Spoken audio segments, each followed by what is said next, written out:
one-stop town. Neon buzz and the world shut down. Coffee's cold, but the mic's still warm. There's a storm outside and another reform. Headlights roll down Highway 8. Folks still talking about the state of the state. Bills go up, paychecks thin. Feels like a house always wins. But there's a voice on the air tonight, cutting through that pale moonlight. Mike in the night, on the AM line. Truth coming through like a county sign. You can run, you can hide, you can close your eyes, but you feel that moving deep inside. At 3 a.m. when the silence is broken, old guitar and the truth outspoken. No teleprompter, no token, just a man saying I have spoken. Small-town farmers, city trees, trying to read through the masquerades. Paper headlines, polished lies, but you can see it in the people's eyes. Granddad said, son, stand tall, don't let fear build your walls. Mama prayed by the kitchen light, said keep your heart strong through the fight. So he turns that dial a little more, like knocking on a closed back door. Mike in the night, on the AM line. Truth coming through like a warning sign. You can feel it shift when the clock strikes 3, like something's waking inside of me. At 3 a.m. when the static's spoken, old school fire that can't be broken. No script read, no words soft spoken, just a man saying I have spoken.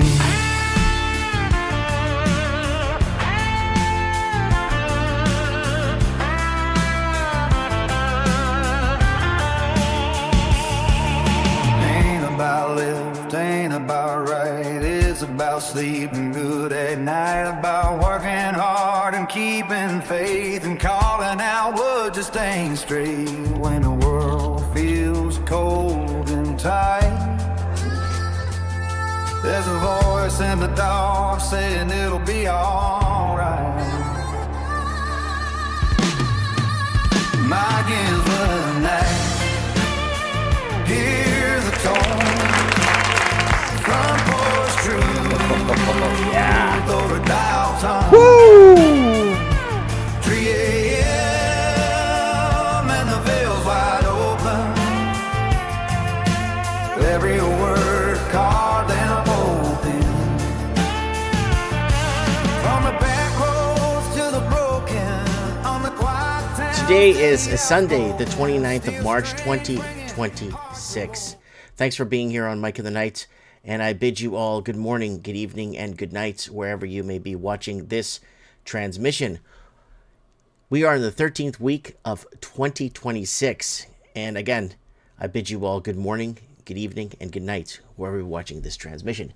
Whether you're watching us from your condo in the sky, or a camper or cabin in the woods, or maybe just relaxing on your lazy boy, or, get that coffee brewing, maybe have a little glass of wine, crack open that window, let in a nice midnight air into your place.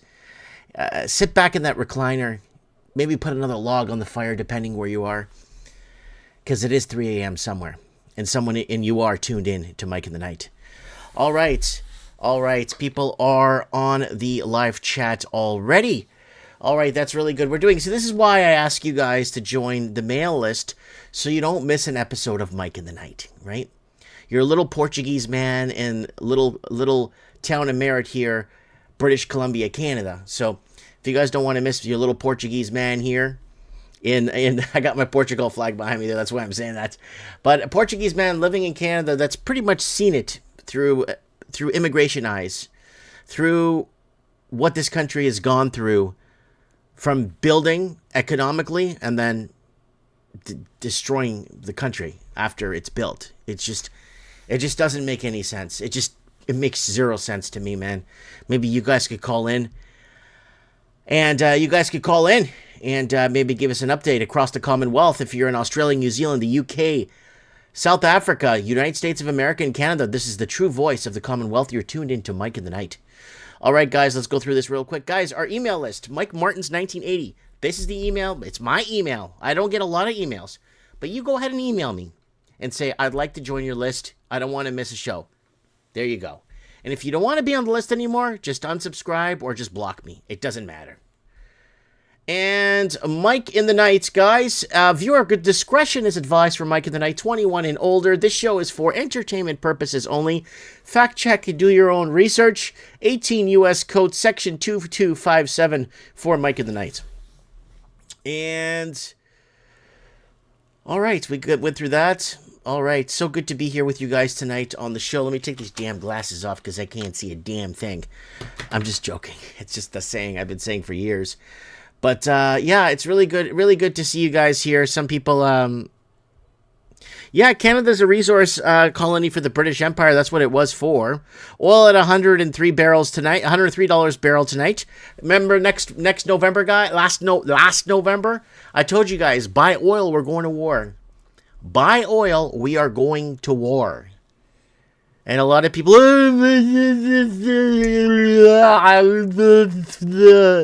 okay.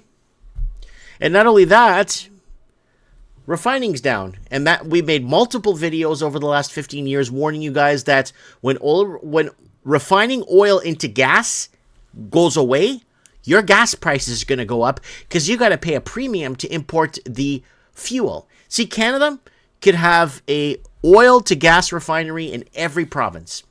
Every province. If they want. So could Australia. Every province in Australia could have 2 oil refineries so they could export fuel to China and other countries in Japan and Philippines if they needed. Australia could have been in the fuel. They stole the oil from East Timor, so might as well use that oil and refine it into gas, right? So, okay. We got Glenn in the house. We got Papa Pist in the house. We got Deep Sky in the house. We got some people on Facebook on the house. Instagram on the house. We got Brian C. here, who's on Rumble. All right, guys. Thanks for joining us for this very special Sunday edition of Mike in the Night, and that's why you subscribe to us via email. All right, let's do a quick channel plug, and we're going to go off to headlines and stories and your calls here tonight on Mike in the Night. All right, so let's do this. Let's do this here. Let's open a quick channel plug, guys. If you want to, guys, I'm here for free. I don't get paid to be here. So if you guys want to go ahead and support me by buying me a coffee, you could go ahead and do that. I don't get paid to be here. We average about $700 a year in donations, and AdSense is like $20 on YouTube, so 20 or 30 bucks. So if you guys want to support the transmission, you could go ahead and you could buy me a coffee right here. And if you're watching this on replay, there should be a link in the description for you guys. And update on the YouTube channel, we got a verification check mark right here. We got a verification check mark on our channel right there, and I'm very pleased with that. We're growing. I guess people are finally taking the hint and listening to what we have to say. I don't know, but the damage is done. Who cares, right? And we're live on Facebook, and we're blowing up on Facebook like crazy. Like everything I put up is getting hundreds and hundreds of shares.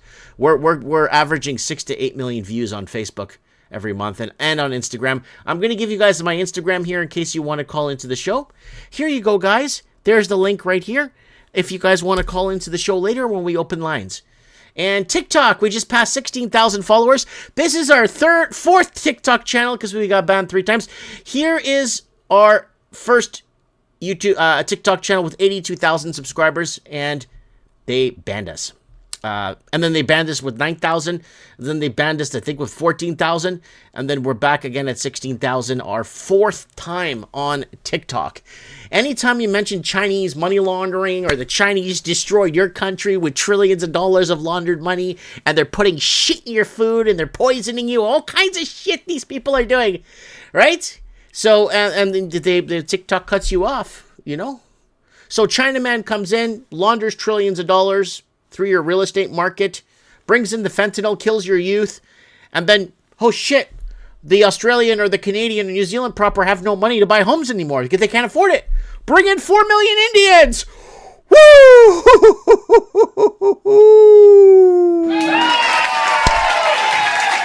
You bring in 4 million Indians, that's gonna fix your economy tomorrow! Yeah!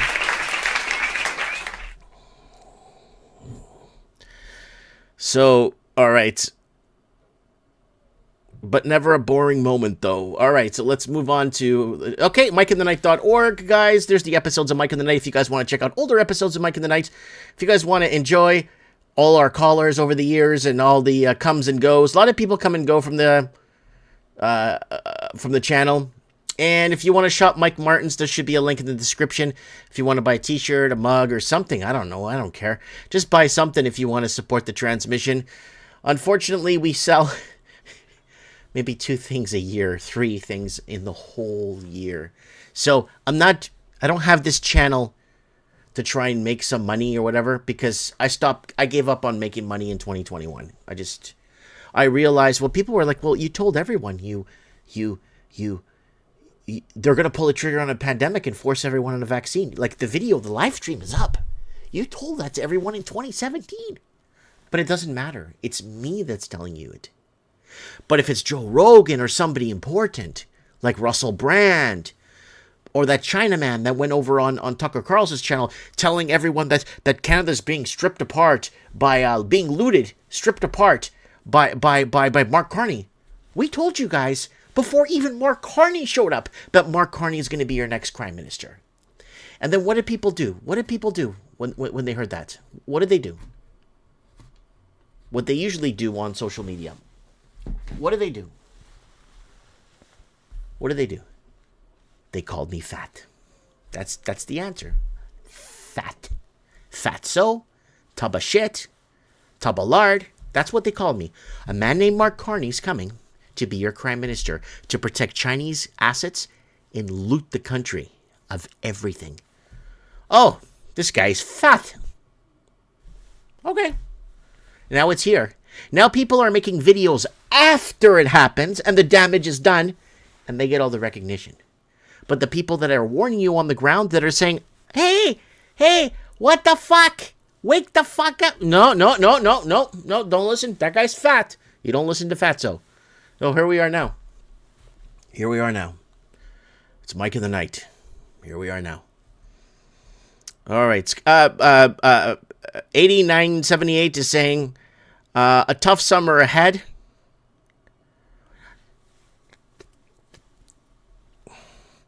Subscribers don't matter, views matter. And if you guys look at the channel, I can't get past 100, 200 views on any video I make. I got videos going back 10 years predicting this. Well, we're going to play some of them. We're going to play these prediction videos for you guys tonight from 10, 15 years ago so you guys can see them. 40 views. Look at my last 50 videos I posted. I can't get past 300 views. It doesn't matter. They've got me completely locked down. I'm in total lockdown mode, and there's nothing I could do to fix that. Facebook? 8 million views a month. Instagram? 8 million views. 6 to 7 million views every month. But YouTube? Like 80,000 views. 60,000 views. They won't let me out. It's been 15 years, and they won't let me out.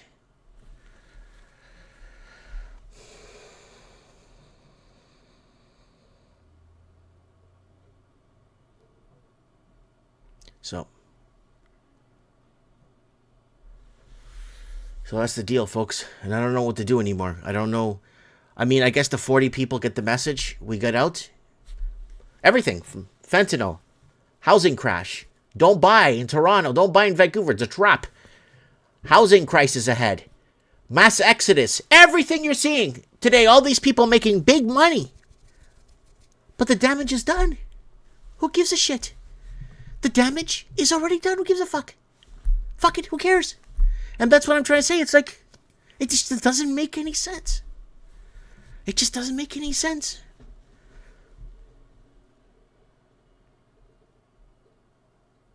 So our boy Leo that called in last week's show saying he's in the hospital. It's been 6 days in the hospital. I really hope he's doing well. He ended up going to the hospital, so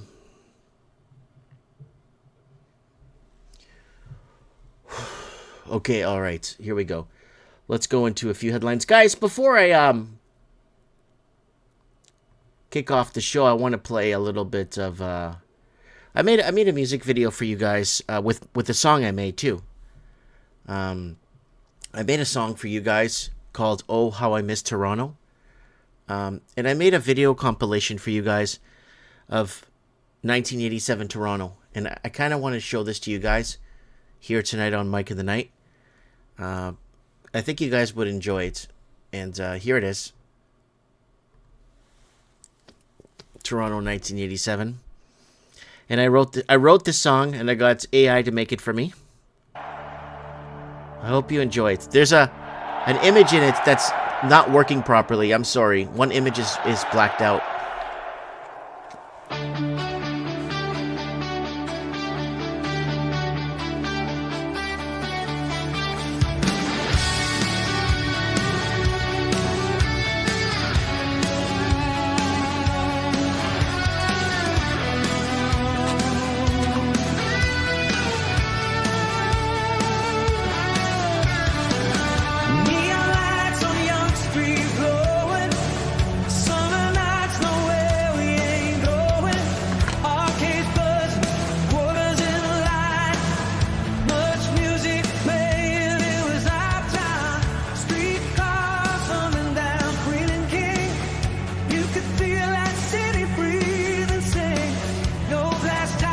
That's the image.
Now it's condos and empty streets.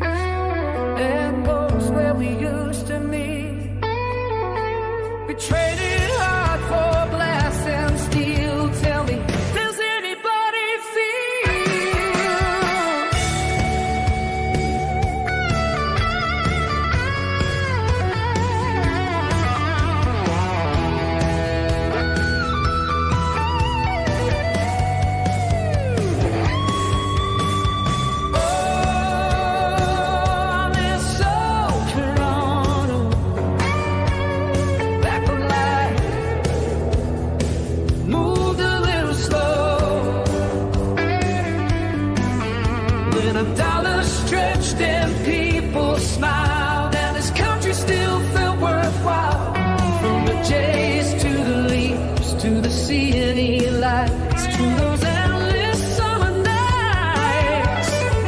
Oh, miss old Toronto. And I don't think it's coming back. This time you're on the streets. Summer heat, 1987. We were living not just.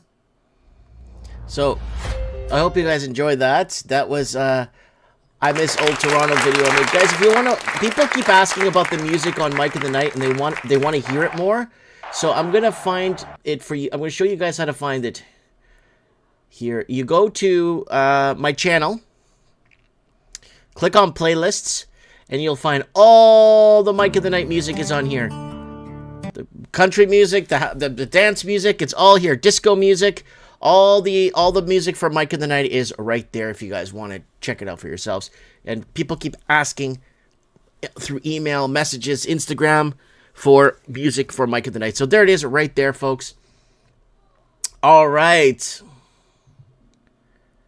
All right, guys, let's get to our... So the fuel issue that we're seeing right now worldwide is a fuel issue, not an oil issue. A lot of countries have oil in reserve. I mean, you could order up oil as long as you're paying with the petrodollar, US dollar, so your country doesn't get invaded. You could go ahead and pick up oil whenever you feel like. If you're a country, just pick up your US dollars and then go ahead and make the denomination and then go ahead and purchase the oil. Oil comes in. Regardless. So we're having a fuel issue. Now, back in the day, we were making videos up to this saying that they're closing another refinery down. You could have all the oil in the world, but all the oil in the world means nothing if you don't have the processing plants in your country to convert the oil into fuel. And that's where the problem is right now. Canada, its oil is great for diesel fuel. It's the best for diesel fuel. And the problem we're having right now is we don't have any... I think the last refinery, according to what somebody was telling me, was in 1974. Like Canada's last refinery was 1974. Was built. That's a big issue because the demand has gone up for fuel. The population's going up like they say.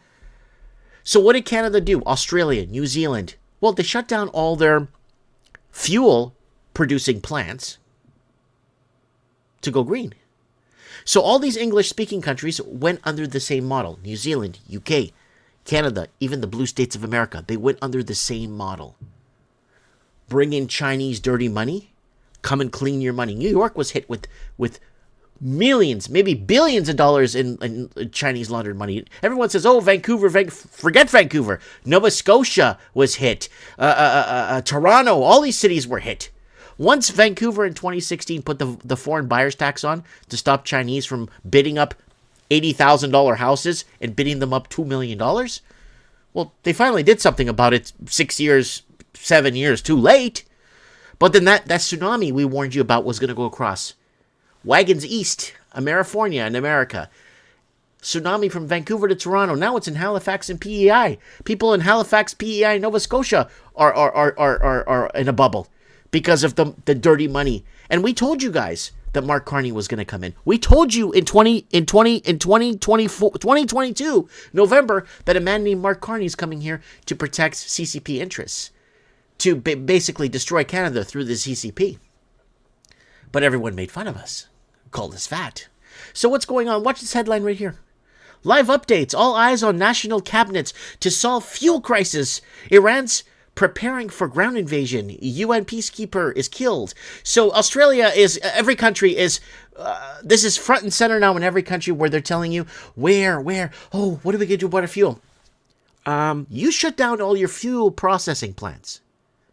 To go green, to build your economy off real estate, off of dirty Chinese money.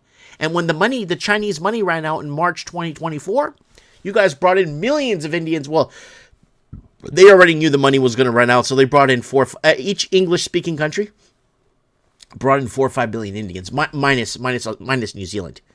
New Zealand only brought in, I think, 470,000. But Australia brought in 4 million. Canada brought in 4 million because they knew the Chinese money was going to run out. So we're going to go green now. And we're just going to build our economy of housing. We're going to stop making fuel even though the demand is going up. That's how backwards it is. And here's our video right here. We made multiple videos about this. Here it is right here. And fuel manufacturing getting cut, gas spikes ahead. And there's another one I was watching today. Major gasoline wars ahead. Large-scale war involving Arab states to raise the price of oil 7 years ago. So we've and this really interesting right here. Look, so many oil wars at full force. 3 fires at Pemex facility in 1 day. Energy war on every front. Right? So gas tax wars, all kinds of wars we're seeing here. So I wanted to bring that up for you guys because all they had to, imagine how many jobs that would create if Canada in every single province in the 2 territories, if they open, or 3 territories, if Canada opened up 1 fuel refinery from oil to gas and diesel, our gas would be 10 cents, 20, 30, maybe 40 cents a liter.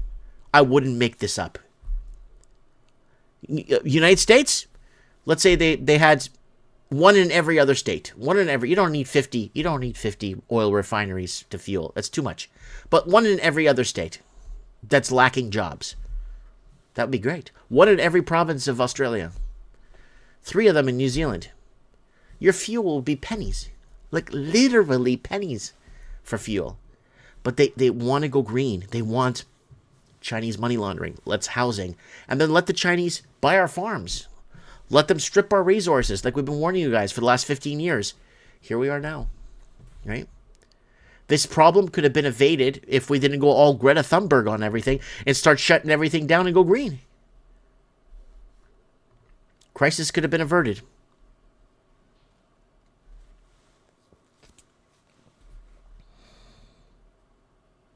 Yeah, Donaire is saying 50 cents in Russia. Yeah, because they have oil to fuel refinery plants in Russia. They probably have like 20 of them in Russia. But in Canada, we need to build our economy off Chinese money. And then you can afford to get into your real estate. And then your rent goes up. Right? Oh, let's go. All right, this video is getting very popular on Facebook and Instagram, so I want to bring it up for you guys here. Ontario launches $1.3 billion Toronto condo developer bailout, warns bank. So, guys, if you're in an English-speaking country, I don't care what country you're in. If you speak English, you guys were invaded by Chinese. I don't care. You're in Ireland, you were affected by Chinese money laundering. Wherever you were, your housing market got affected. Watch our Ireland being taken over by Chinese that we published in 2018. It's called Ireland is Dying. Go watch it from 2018 and see how the Chinese were taking over Ireland and bidding up the properties. Now, what's going to happen right here? Ontario launches $1.3 billion Toronto condo developer bailouts. So these condos were originally built for Chinese people to launder their money and leave it empty. Who cares? Now, they're going to default. So what's going to happen? Your tax dollars are going to bail these pricks out. Watch this here. Now, this video right here explains the whole thing in 2 minutes. If you're living in an English-speaking country where your government built its economy on real estate, Chinese money laundering. So governments are now buying unsold condos in Ontario, Toronto area. This is a government-assisted takeover of housing inventory, if you want to call it that. You've got developers sitting on thousands of unsold condos that were originally built for Chinese investors so they could launder their money. Now, locals are done. They're tapped out. Wages didn't keep up with the cost of living, but condos kept going to the moon because the bidding wars, right? The trillions of dollars the Chinese launder through these English-speaking country. So what happens? Instead of letting the market watch this, guys. For Chinese... There's my prediction video. Toronto condo crash. Major defaults by 2025. September 28, 2018. And the funny thing is, people are making videos today showing you all these condo crashes. None of them were around to warn you about this. They're just making money off the demise or the destruction. I guess good for them.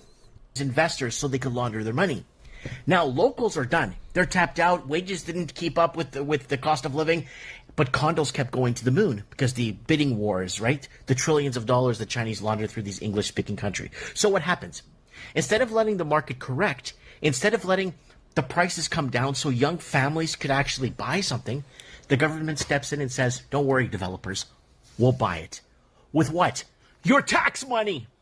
Now, those same overpriced units that the local Canadian proper, Australian proper, whatever, can't get into, they don't become affordable homes anymore. They don't correct.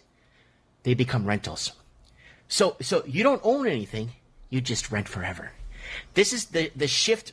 So here it is. Back in 2017, we were reporting right here. 2017, work 25 years just to put a down payment on a home. That's how long it took you back in 2017. 25 years to put a down payment, not to buy a home in cash. You could go to any lower U.S. state. You could work 5 years and pay off a home. This is garbage in Canada. Look at this. 2017. Look at that. This is the shift right here from ownership society to a, what do you call it? A controlled rental economy. Yeah. And these condos are being slated. Now there's a rumor that these condos are being slated for new coming migrants. Not immigrants, because immigrants built this country. Migrants come after it's built, right? They'll say, we're helping the housing supply. No, you're protecting the inflated prices. You're stopping the reset. Because if prices drop, the whole system gets exposed. Everything gets exposed. They try to fix the housing market by bringing in, 4 million Indians since 2020, and that backfired drastically. So instead, they prop it up. They convert ownership into rentals and lock the next generation out. This isn't affordability. This is containment, is what they're doing. Yeah, that's what it is. And the question you need to ask yourself is basically, if the government becomes the buyer of last resort, who really owns the housing market in your country? And where do you fit into it? Mike Martin's here. I have spoken. So that's me looking down. Every time I'm making a video, I'm looking down to see if I'm under 3 minutes for the short. And then I push the stop button, so I'm under 3 minutes. So, yeah. So someone says the Chinese used fake yuan to double bookings to use Canadian money to take over our own housing on behalf of the Euro banksters. There's a lot of people commenting on this. Yeah, and yes, Mike, I'm here in BC. Fake refugees, not in country for 6 months, get BC housing, but locals wait 10 years. That's 100% true. I know people that, war vets, that fought wars for these banks, don't even have a place for them to sleep. They have to be homeless. And what pisses a lot of people off is when the Chinese would come in, launder, buy a house for $1 million, and not a mansion, just a house for $1 million. Then they bring grandpa over from China, and then grandpa gets a full $2,400 a month pension. That was making headlines in Vancouver, like on the newspapers. They were reporting this, which actually made it was shocking. Well, wow, they're calling out the Chinese in the news. It's like they were calling out the Chinese because the Chinese were basically bringing over elderly people to collect the pension. And then we reported back in 2014, 2015, okay, that people that bought these homes, bought several homes, left them all empty, leave 1-2 family members in each home, so it's occupied. And you know what? They were collecting welfare because their income was zero on everybody, and they were collecting welfare checks on top. Woo! So there you go. That's there's your rental economy update there, folks. Wow. Someone's saying, I'm pretty sure you need young people to have a functioning society, but what do I know? If you don't have, the governments are not into expanding the Canadian proper or the European expansion. They want to shut down. They want to make it so unaffordable for these people to have children to continue the lineage, right? So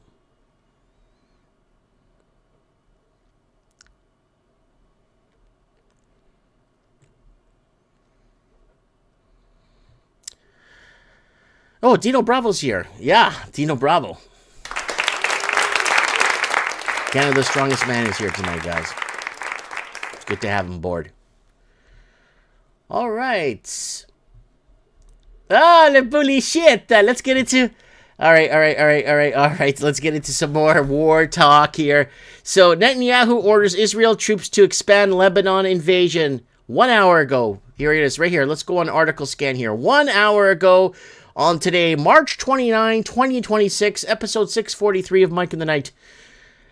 Orders Israel troops to expand in Lebanon invasion. Why does this matter? I don't even care about this guy, but let me tell you why it matters. Because we told you on November 4th, 2023. We told you this on episode 531. We're saying before, kind of try to make sense. Maybe push some dates forward because we're off on our timings and stuff. But okay, here goes, guys. It's kind of important, okay? So, Middle East war expands beyond Gaza, right? So I'm believing by mid to late 2024 and into 2026, okay? I'm saying 2026 for a reason, right? 2025 and to 2026. Israel's war in Gaza will escalate into regional conflict involving Hezbollah and Lebanon, Iranian-backed militias in Syria and Iraq, and direct tensions with Iran. Now, if Trump, remember what we said, if Trump is allowed to be elected, he will work hand in hand to back Israel and expand that war. Gaza may be an American state or an overseas territory, right? Keep that in mind.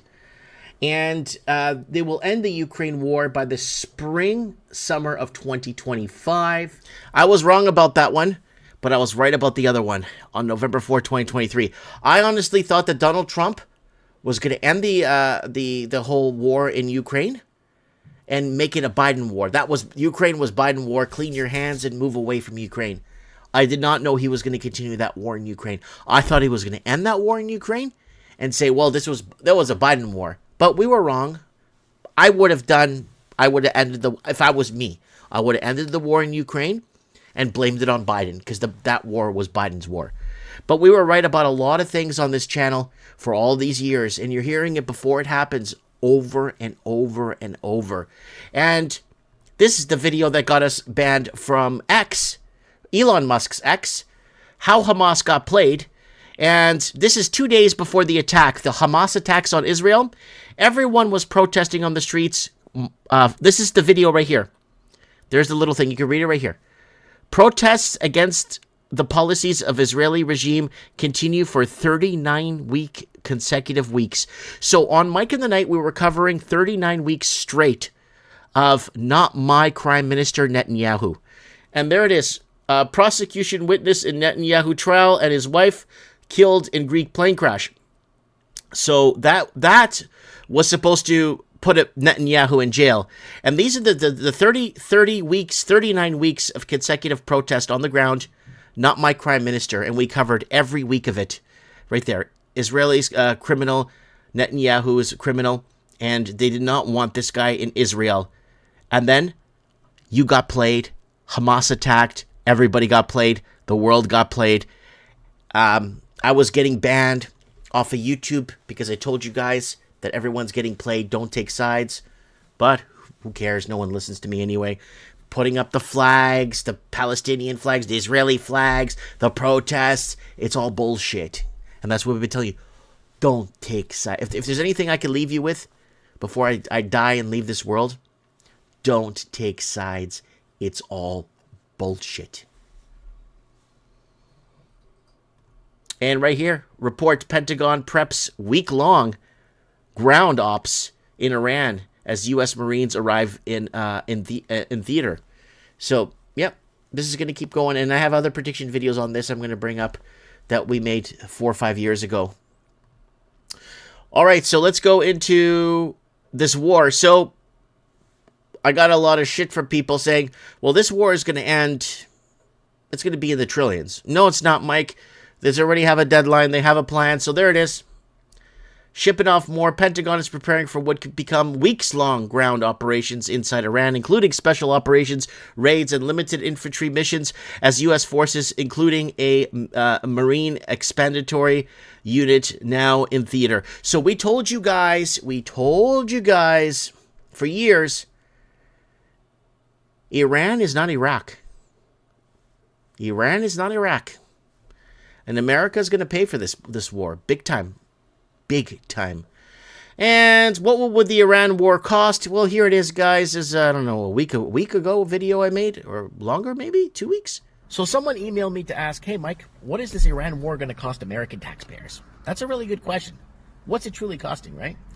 Let's connect some of the dots here, because the numbers, they're just not lining up. The numbers don't line up, and the people need to understand how this spirals, and it always does. You know that from history, right? You're being told this Iran war is cheap, $12 billion. That's what the numbers are floating around. $12 billion. Sounds manageable, right? Yeah, it does sound manageable, to be honest with you.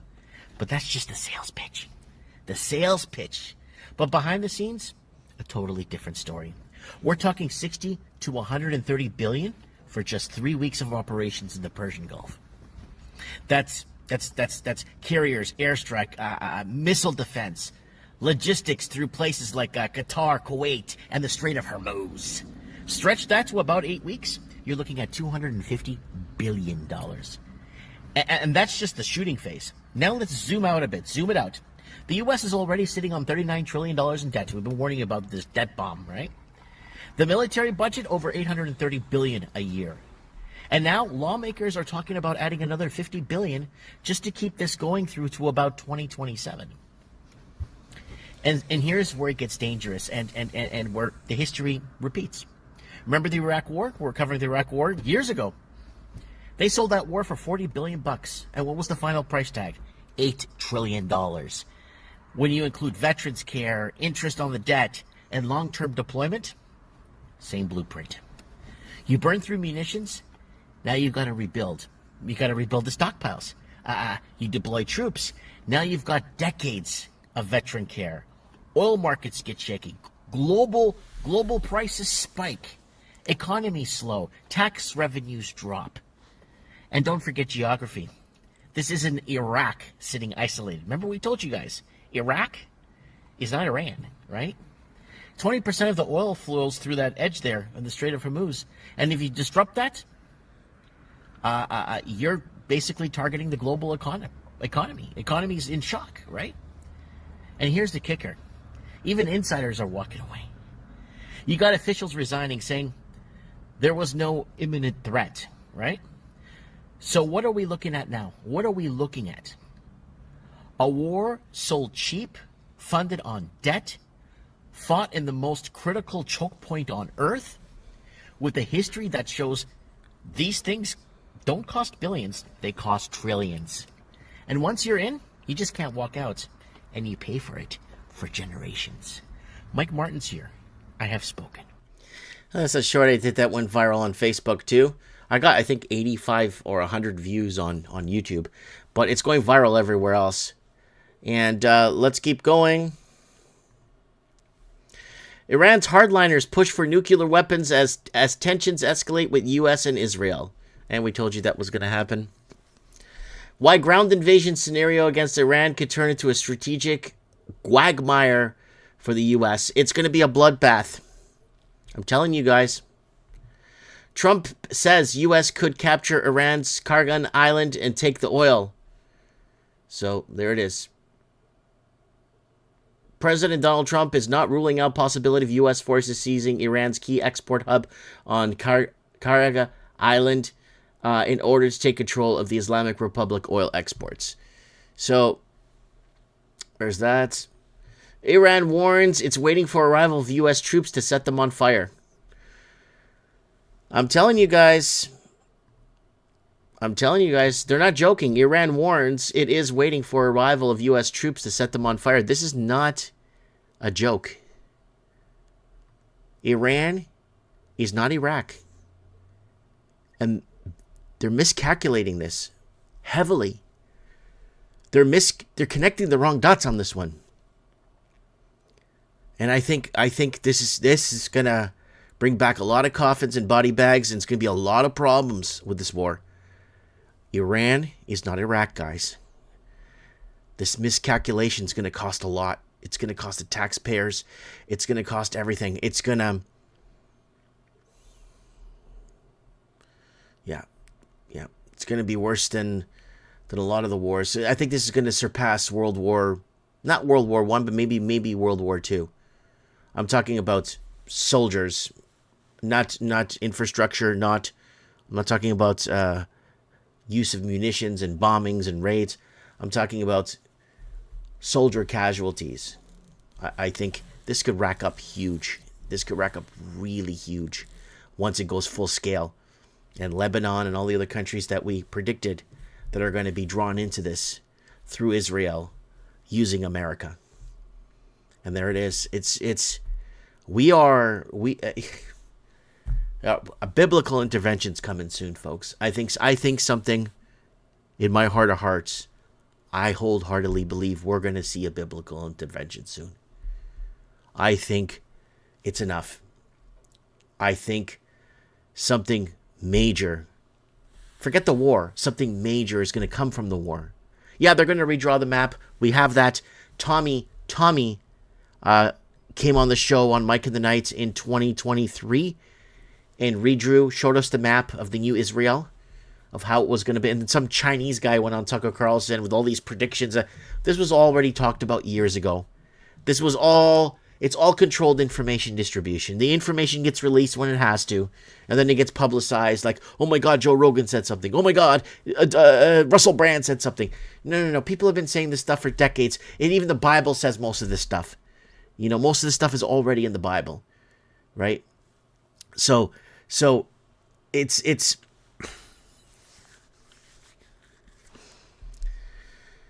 I think we're going to go into a major reset, and I'm not talking about financial. It's not a financial reset. We're going to go. Well, finance is finished. It's done. It's not even that. They pulled the trigger on the pandemic to contain that. We told you they're going to do that, and they did. But it's not a financial reset this time. Finance is finished. I think it's going to be more of a spiritual reset. It's going to be headed towards us. I think we're headed towards more of a true spiritual reset. We're going to be headed towards. Forget the finance. Forget the money.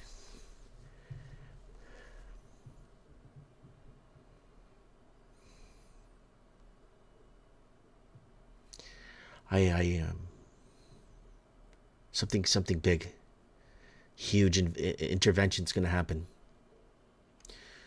I believe in my heart of hearts, it's going to start with dreams. I believe that quite a few people, specific people, will start dreaming certain things. And a lot of people are going to have the same dream. They're going to have the same dream. And these people will meet up with each other that had the same dream and start talking and networking.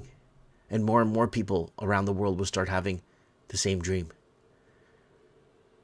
I think that's how the biblical intervention is going to start. I have a feeling it's going to get really dark. I don't...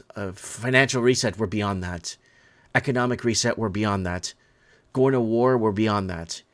We can't even afford our own real estate. We're bought out. People can't afford to buy food, working 2-3 jobs. They're bought out. Something big is coming, folks. Mark my words.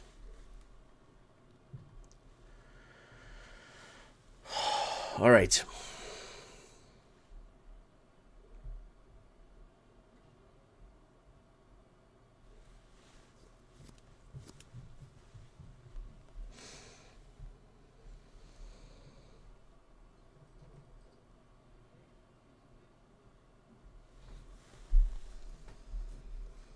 And that's the plot of Close Encounters of the Third Kind. I don't even know what that is. Close Encounters of the... I don't know what that is. Yeah, movies copied the Bible. That's right.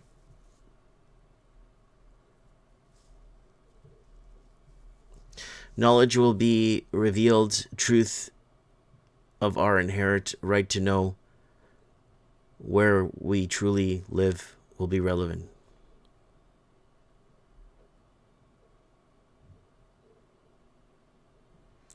Someone saying Walmart is using digital price tags now because of EOF and inflation, I think. Yeah. Yeah, this is great. The revealing of all the lies and the bullshit. And you know what the funny part of all this is, guys? My 41% that I've been talking to you guys about over the last 15 years, I made that 41% video on 3 continents. Yeah, I'm not bragging. 3 continents. I've been on 3 continents and I made that 41% video for you guys. And I'm going to make that video all the time for you guys. Because the 41% is very important. After I die, I think maybe 40, 50, 60 years after I pass, There will be a movie called The 41%. It will be the 41%. And I don't know if they'll be making movies then, but it'll be the 41%. And once people realize that all this evil that we're seeing here on Earth, all this evil and betrayal and backstabbing and murdering, and they're murdering us through food, through spraying, through wars, through inflation. They're murdering us. Okay? Why? Because of the 41%. But what I'm saying now means absolutely nothing. The 41% means nothing right now. Zero. In this timeline, right now, where we are. Meaningless. Because no one's awake to it. Right? So, it's really scary. And I'll bring up the 41% again. I bring it up once every 3 to 5 months. And I'll bring it up again on tonight's show. I know. Forget about what I believe or what I feel, whatever. I know that 41% of human beings are sold. 41% of people on earth possess a soul. Right now. Now, since the time of Moses, no, not Moses. Since the time of Noah, this is the first time in 2026, right now, this is the first time where we have more unsold people on earth than we have sold. The last time there was more, like if you go back to, let's say, 1887, 1840, 85% of everyone on earth had a soul. 89%. Everyone on earth had a soul. Almost everybody. We got to a point, this drowning point that we're in right now. Right now, 41% of us possess a soul on earth. Now, when you're born with consciousness and awareness. Your consciousness is your soul. And this is what scientists get wrong all the time when they're doing their bullshit research. Your consciousness is your soul. Your Jiminy Cricket in you. Your conscience. You're telling you're doing something wrong with it. Oh, I had a dream about somebody, or I dreamed I'm feeling this. I could feel somebody walk in a room with my eyes closed and my ears. I could see people. I could hear people with even though they're not around me, but I could feel them. I could feel their presence down the street. That's your soul. That's your soul. That's your soul humming to you. That's your soul. Your spidey sense. That's your soul. That's your soul. So only this evilness that's happening to us is the unsold. A lot of people, so you're born with consciousness and awareness. Consciousness is your soul. Awareness is 2 + 2 is 4. I'm going to drive to work. I'm going to make money. I don't care about anybody. Oh, so this guy said hi to me. I don't say hi to nobody. I don't care about nobody. Money. Everyone, right here. Nobody care. That's awareness. Okay? Everybody has awareness on this earth. No matter how low your IQ is or how high your IQ or how much college degrees you have, everybody has awareness. They wake up in the morning, they figure it out. It's the consciousness that scientists have it wrong. That's the mistake they've been making. Consciousness and awareness. You're programmed the second you're conceived. Kaboom! A little explosion. You're programmed right at birth. With either consciousness and awareness, or either awareness and you're an NPC. We've been talking about NPC world here for over 15 years. There's a lot of NPCs on Earth, and a lot of them have been selected to be in power to destroy you. Remember what I'm saying, folks. 41% of us, we're in this game, we're in this show, we're watching these people doing whatever they have to do, ripping, stealing, murdering, whether they're spraying us, either they're putting shit in our food, either they're taxing us to death, making us homeless. This is the life experience that we chose to be here on this earth. Consciousness, you're sold. Only 41% left on earth. Awareness, that's 2 + 2 is 4. And that's just, and make money, and don't care about nobody. And you know how you notice this too? I'll tell you how you notice this. When you go to a funeral of a good friend, a family that you knew really well, and you go to their body, and you sense the emptiness right away. You sense the emptiness. You don't feel them anymore. You don't feel their warmth. You don't feel the emptiness. You feel only emptiness around their body because it's an empty vessel. Their soul has left their body.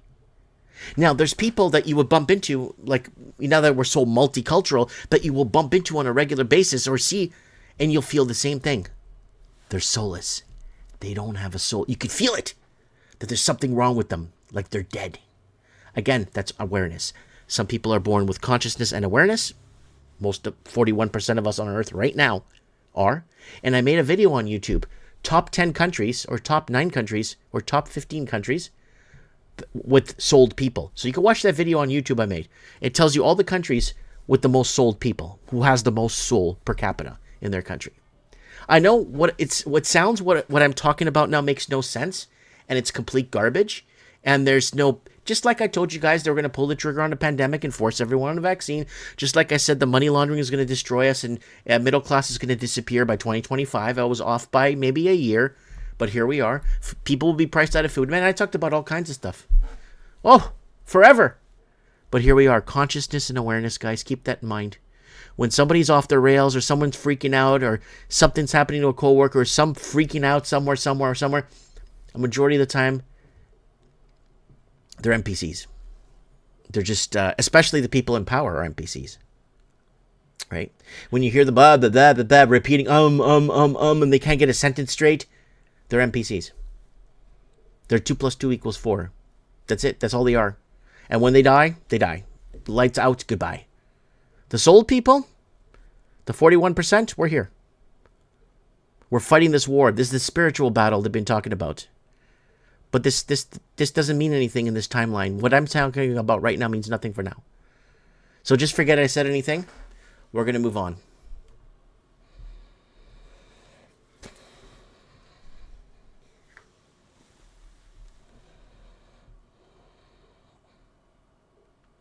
RC Laramie, doesn't matter. You could be programmed with only awareness. Right? So 47%. Someone's saying they're liking this rant. No, just believe me. I'll be dead, long gone. And this information, the 41%, sorry, the 40, I didn't mean 47, 41%, they're going to make a movie about it. Because by then, they'll test to see if people are sold or not. Watch.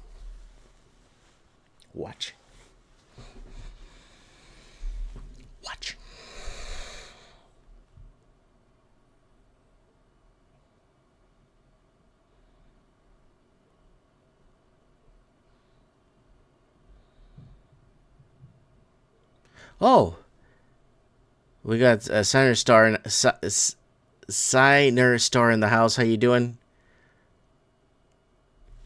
We got Art by Dano. Thanks for coming on, man.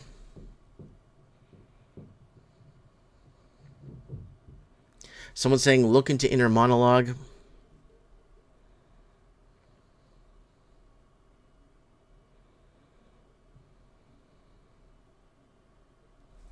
Nearly got into a punch at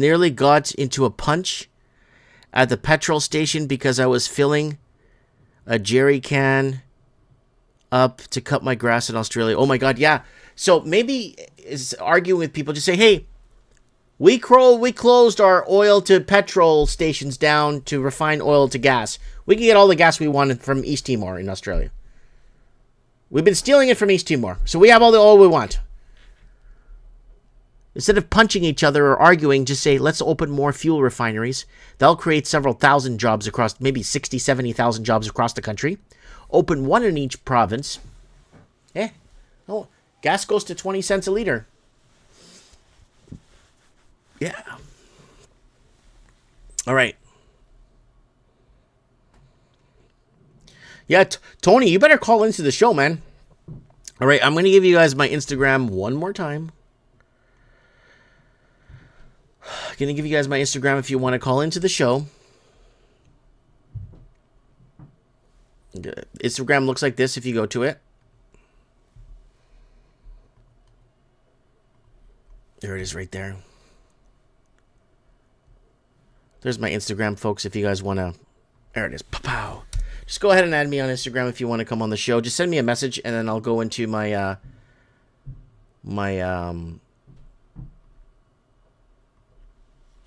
okay.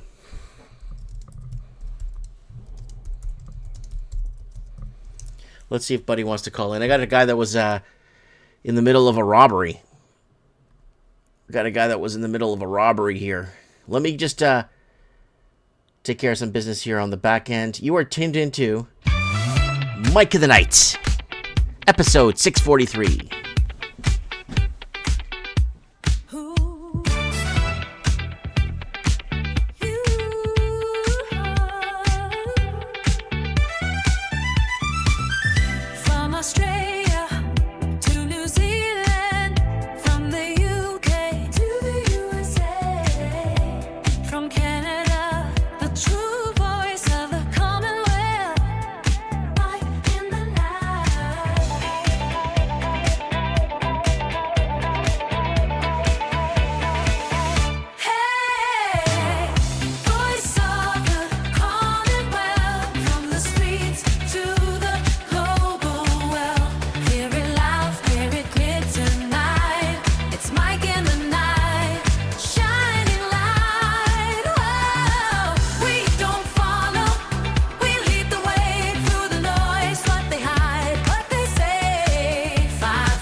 To the underground, there's a rhythm in the truth we found. You can try to mute, but it won't stay down. When the beat hits hard, it shakes the town. Commonwealth, woo! Commonwealth, woo! Hey, voice of the Commonwealth, from the streets to the global well. Hear it loud, hear it clear tonight. It's Mike in the night, shining light.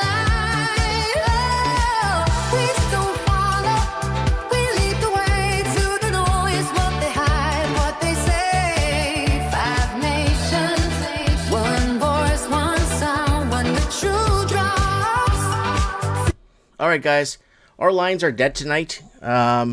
People just keep sending me reels from other content creators. I don't have time to watch all these reels. They're just sending me reels of people. Again, people want to pay some bills, so they're on social media now, and they're making good money on social media, right? We're averaging about $700 a year on social media, about $700. These guys are making $5,000 to $7,000 a month on social media. And I don't blame them. They're following a quo. They're kind of getting in a certain angle. They don't have any past. They just showed up a couple of years, a year maybe. I found a channel from 6 months ago that's blowing up. And I looked into this person, like, who was this guy, a celebrity or something? Never existed until 6 months ago. And they're doing really well. I think we made $7,000 or $8,000 in 15 years on social media. So yeah, 7,000 or 8,000. I gotta check the numbers, but it's about $8,000 we made in 15 years. So yeah. Okay, let's see if anybody wants to call in. Let's see if anybody wants to call in. I've checked already, and it doesn't seem. Everyone's just sending me reels. Like, I go into it. Reels. No one's sending me like, hey Mike, how you doing? Mike, what do you got planned? There's no messages. It's just a pile of reels. Ooh. There's somebody in Miami right now.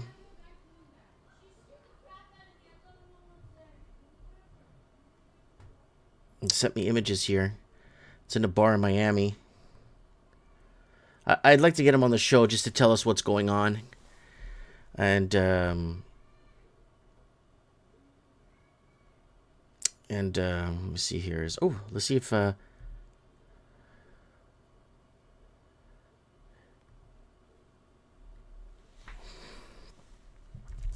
I don't think there's anybody around. Let's see if Tommy is around. Yeah, it's just people sending me reels. There's nothing. It's like, but the thing is, they're talking about stuff we already talked about. Oh, they're talking about a lockdown again. Yeah, who cares? We made a prediction, lockdown 2.0 in 2022. They're going to do it again. They have to. They're running out of options to shut things down. It's just trying to see if there's anybody. So, guys, send me a quick message, especially first-time callers. If you want to be a first-time caller on Mike of the Night, go ahead and send me a message there on Instagram, and I'll be more than happy.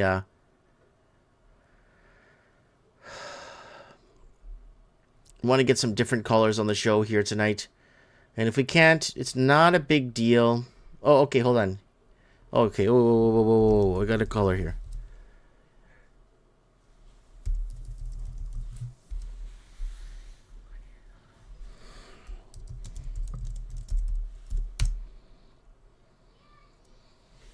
All right, looks like we got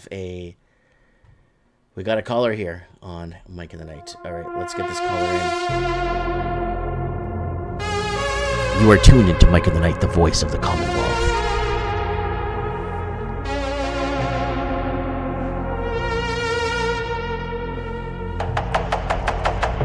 3 a.m. and something is moving you. You're not here by accident.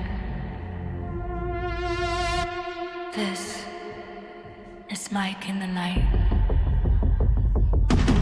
Mike in the night, we don't sleep, we observe. Truth hits hard, yeah, it cuts like a nerve. Voice of the Commonwealth, breaking the code while the world burns down, yeah, we carry the load. Mike in the night, yeah, the signal is strong. If you're hearing this now, you've been rattled along. No size, no lies, yeah, we calling it straight. Welcome to the show, it's already too late.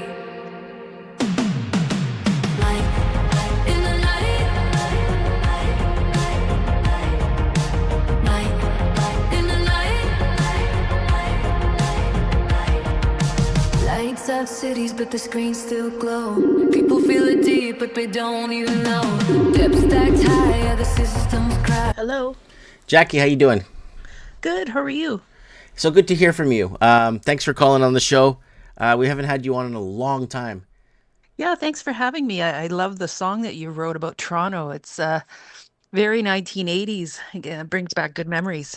Yeah, I see. I wrote that song, and I wrote the song, and then I just got AI to make the music for me because I can't sing and I can't make instrumental music either, right? So It's fabulous. I just love it. It's just perfect. It totally brings me back to the 80s, and it's a great little song. I love it. well, thanks for the feedback. I have the playlist now on the channel, on the YouTube channel. If you're on YouTube, just go to the playlist. You'll see I think it's the first playlist that comes up. It's called Mike of the Night Music, and it's the second to last or the third last, or it's down there. It's down the list. And I'm gonna start doing those yearbook videos more. I've been doing yearbook videos for over 8 years now, where I show images of Australia, what it was in 1975, and I'll find as many images, and people will send me images. Then I'll do New Zealand 1972, and then people will look at it and like, wow, look at our country back in 72. Everybody was from New Zealand, and everyone spoke English, and this is a way to get like an awareness piece to show people of what your country was or before it got sold out. Yeah, I remember, the 1990s downtown Vancouver, how great it was and how safe it was. And I miss that. Generally, it's totally different. Totally different now. Well, Vancouver went downhill when they closed. Was it Sunnybrook Hospital or Clearview? Sunnybrook? Or Clearwater? Riverview. Sorry, Riverview Mental Facility. Once they closed that everything went downhill. Yeah, it's it totally changed. But yeah, I think with these safe sites, safe injection sites, that has done a number on the on Vancouver as well, Yeah. unfortunately. And it's Yeah. the Canadian proper that are getting hammered by this. Yeah. Yeah, for sure. For sure. Yeah. Yeah. Speaking of which, I was thinking about you. You know how you always like to say, you know, don't take sides, don't take sides, right? Yeah. And you know, I I was watching part of the NDP convention where they were showing all these delegates. I don't know, it's been circulating on social media. I don't know if you've seen some of these folks talking. I, I don't follow those NPCs. Oh, okay. Yeah, well, there's one guy, he's quite the character. His name's Rob Ashton, and they've been showing a video of him yelling, "Eat the rich," and you know, saying he's for the common people, so on and so forth, and we got to tax the rich and all that sort of jazz, right? Mm-hmm. And he's trying to portray the image that he's hard working class. He's the president of the Vancouver Longshoremen Association, right? So Oh, he's saying he's God, he makes been, like 240, maybe 500,000 a year. well, yeah, he's the president. Yeah. Okay. So how in the so he is the rich. So I guess well, people need to know that, like, don't take sides. Don't listen to, or don't look at the image they're trying to portray. The guy's making $500,000 a year, Mm-hmm. possibly. I think it's closer to 300,000. Mm-hmm. But in any event, he is the rich, and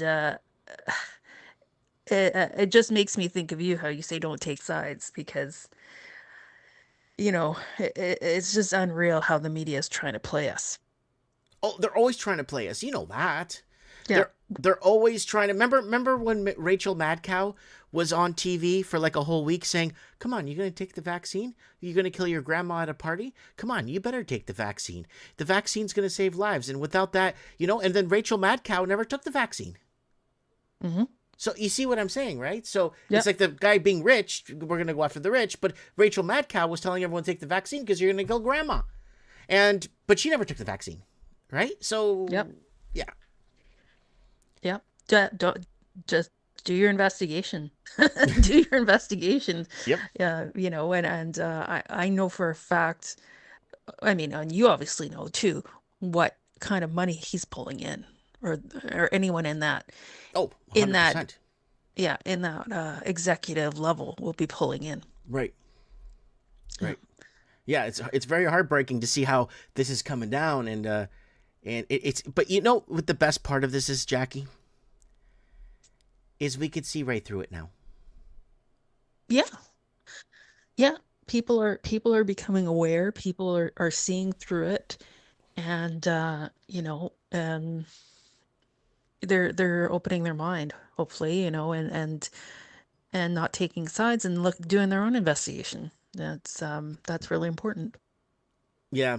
See, for me, government, to me, in my opinion, government is fix the roads, make sure that bridge doesn't collapse, and make sure our hospitals stay open, and fix the potholes. That's what government should, and pick up the garbage, right? That's what government should be, right? Not tell us what to eat, what we're adding to our food, regulating the wheat board, regulating the corn board. Or you have to grow soy because China's going to order. You're a farmer. You do what we tell you. You fish what we tell you. This is bullshit. It's Yes. it's beyond. Yes. Did you hear about what rules their government is putting on folks who live in the Cowichan Valley? You say that one more time. The Cowichan Valley. So like basically Vancouver Island. Oh, you're talking about the treaties, or some treaties that are going on between the First Nations? No, there's some rules that the government's coming up with that, you know, you can't park your RV. If, let's say, you're one of those folks who wants to live in an RV and they're not going to allow it. There's a $50,000 fine potentially. All sorts of crazy fines. Just How to live much out of a did you say? camper. 50 large? 50,000. 50 large. Yes. So let me Yeah. tell you how that works. They give you a $50,000 fine. Mm-hmm. You can't pay it, or you won't pay it. Why? Then they'll start coming after you and repossessing your stuff. Yeah, your RV, if you're an RV person, right? Yeah, so they want it, yeah, they want to do that. See, and this is why in 2012 I made a video. In 2012 I made a video. No, it was 2014. I'm sorry. It was 2014. I'm confused with another video. 2014, I made a video called "Oh, How I Long an American Takeover." I lived in America and I lived in Canada. I lived in both countries. I've seen it both sides. Mm-hmm. And I only felt unsafe and unsecure is when I left. Once I left America into Canada, I felt like so, like, very unsafe, very, like, why are all these, what's going on? Why is this happening here? This is dark and eerie. In America, where I lived, everyone carried a gun and no one talked back to no one, nobody. You know what I'm trying to say? It was more, Yeah. I felt more safe being in America in the dangerous. I remember I went to Calle Ocho in Little Havana in Miami. And my neighbor said, "You went to Calle Ocho?" I'm like, "Oh, it was an absolute splendid walk in the park. What a beautiful area. And everyone was so nice to me. And I got to speak Spanish all day. It was perfect." It's like, "Oh, it's so dangerous." I'm like, "Oh, there's parts of Canada you could go to where there's $1 million homes and it's worse than Calle Ocho." Mm-hmm. So, yeah, someone in the comments is saying, yeah, America's way safer than Canada. It is. It really is. I'm not trying to... I've been to both sides and I've seen it. Canada, I feel unsafe in my 2-stoplight town. In Merritt? Oh, 100%. Oh my gosh. It's gotten so bad here. Really? Yeah. I I usually stop through Merritt, and I've always thought it was a nice little quaint town. I would have God. never have guessed. You can look it up. I think there was like 3 shootings in the last 3 weeks here. Oh my God, even there. And home invasions are like left, right, and center. Door to door home invasions. There's no safe haven anymore, right? Mm. Oh, I'm shocked because Barrett, I've been there. I've traveled and for decades and popped by and seen people there, and it's always been a country music festival and a fun place, right? Mhm. Would have never guessed that's going on there now. Oh God, it's. Sometimes I'm locking my door in my store. I gotta look around me first before I close the door and turn my back to lock it and stuff. Hmm. Oh yeah, yeah, That's crazy. yeah. So That's it's yeah, but what are you gonna do, right? What are you gonna do? Yeah.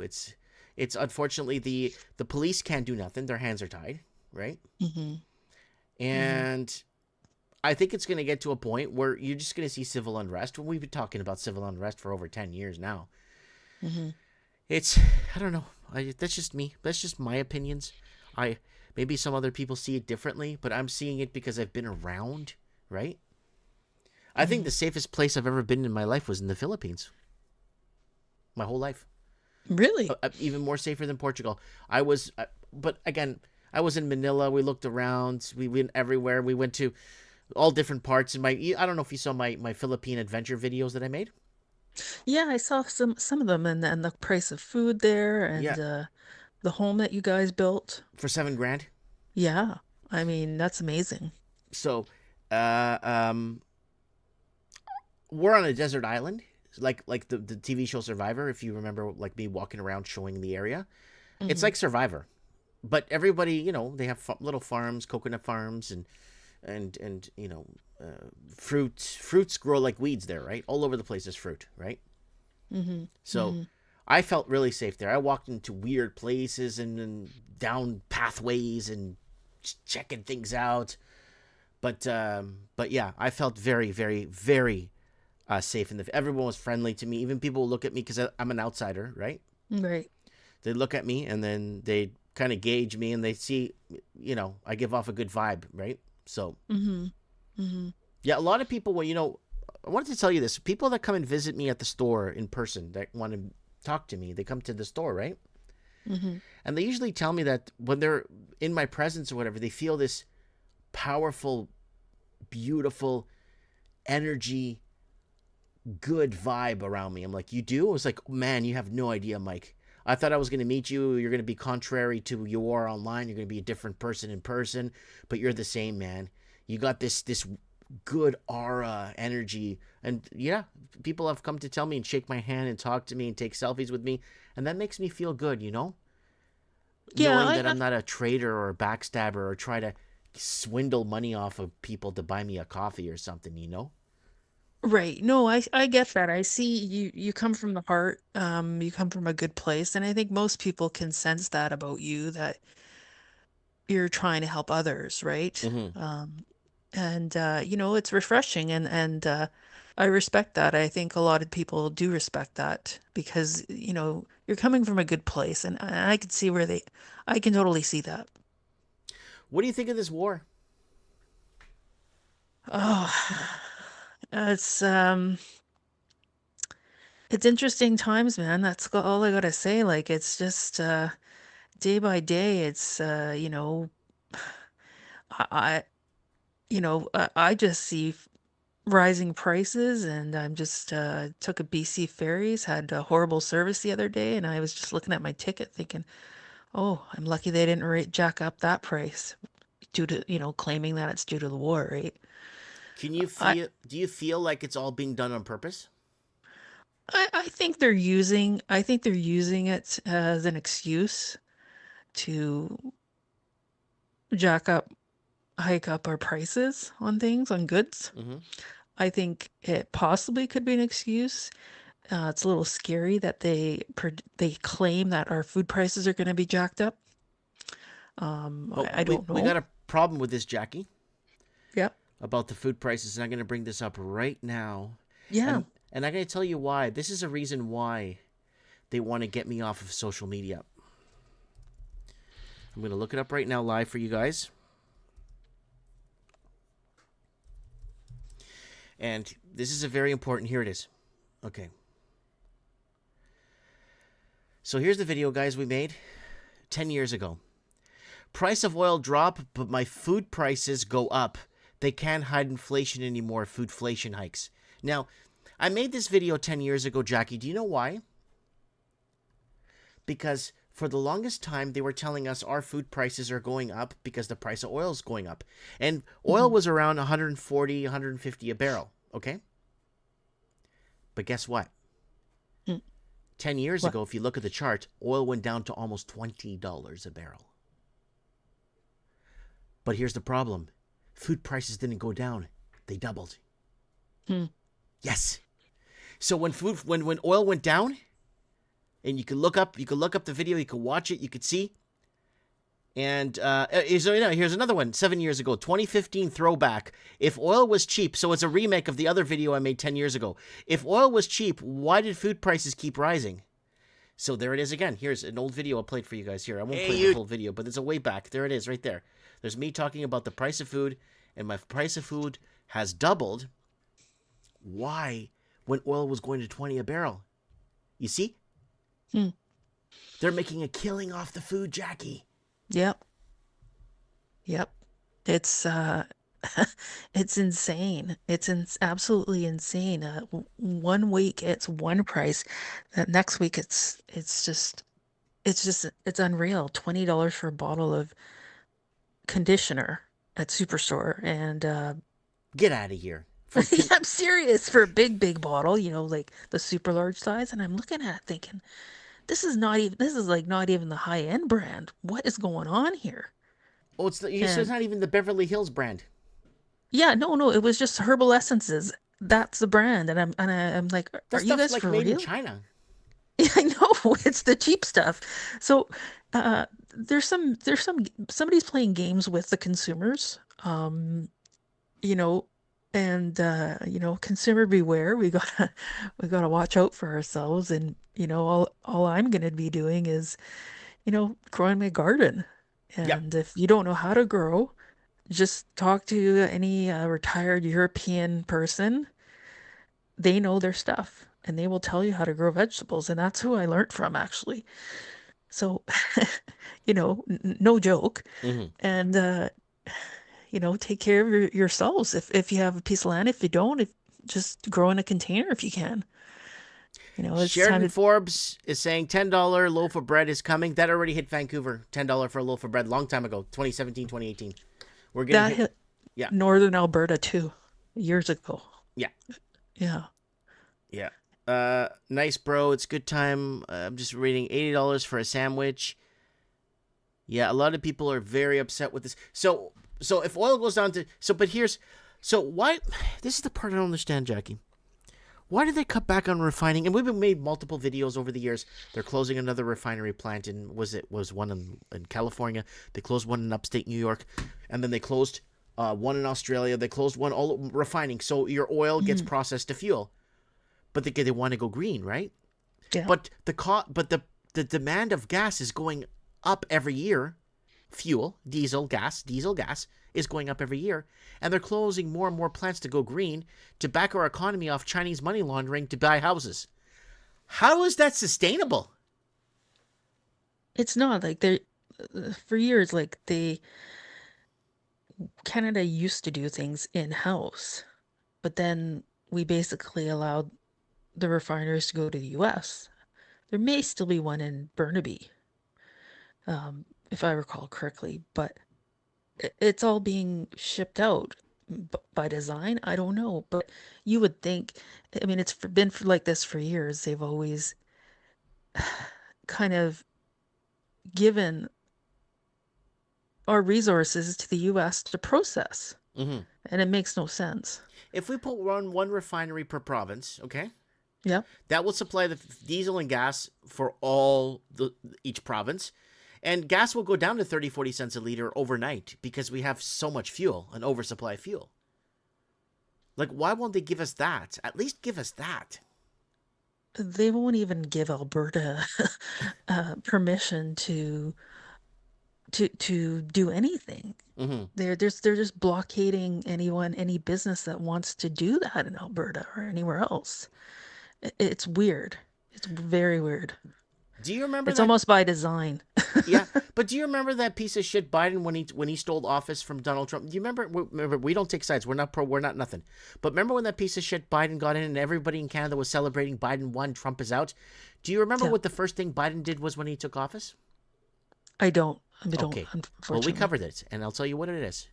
He canceled all the drilling permits for oil, and canceled all the fuel permits, and canceled all of the pipeline. Remember the pipeline through Alberta, through BC? That was canceled by Biden. Oh. On his first day in office, he did that to go green. Thunberg green. Interesting. Yep. First day of office.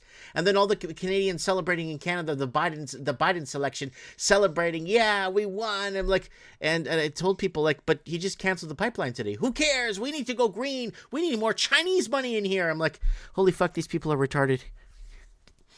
So, Well, it's a Democrat way. They want to go green, right? Just like Carney. oh, Carney is so out to lunch. It's really sad. And I knew this fucking guy was coming because I did all the math. Okay, Canada's wet dream would be what's that Indian lady that wasn't even that Indian lady that she's the foreign minister now for Canada. Anand or something like that? And I've been saying for years, that would be Canada's wet dream, is to have like a Kamala Harris type in Canada. That would be Canadian liberal wet dream to have that, right? Yeah. But a man named Mark Carney is coming. And that man is going to protect CCP interests and protect the fentanyl trade and protect the farmland. Because, I've been getting threatened.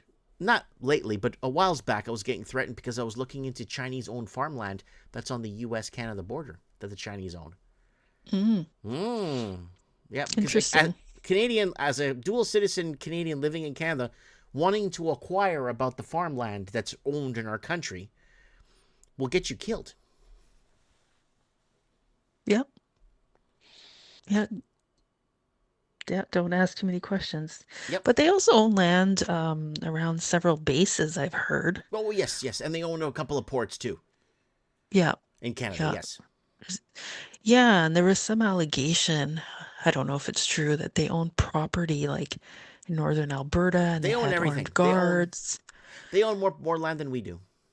Than the Canadian proper. I'm willing to bet whatever you want. I remember in Vancouver, they were buying up farms 100 times over asking. It's in one of my shorts. I made a short about it. How Chinese bid a farm 100 times over asking. Yeah. I'm actually gonna have to look this up with you because it sounds like complete bullshit. It does No, sound like, no, I know, oh no, I no, know no, but that it does, it's Jackie, it actually sounds like bullshit. no, you know what? I know now that I think about it, I know they bought out a whole whackload of wineries in the Okanagan. Mm-hmm.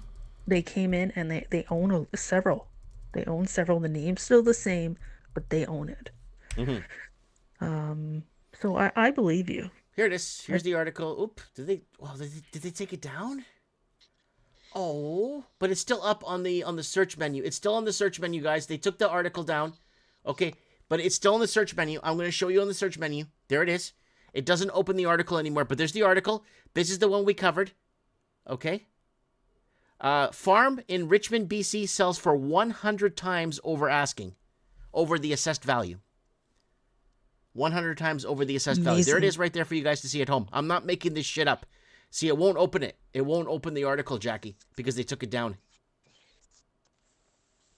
Yeah. Amazing. That's unreal.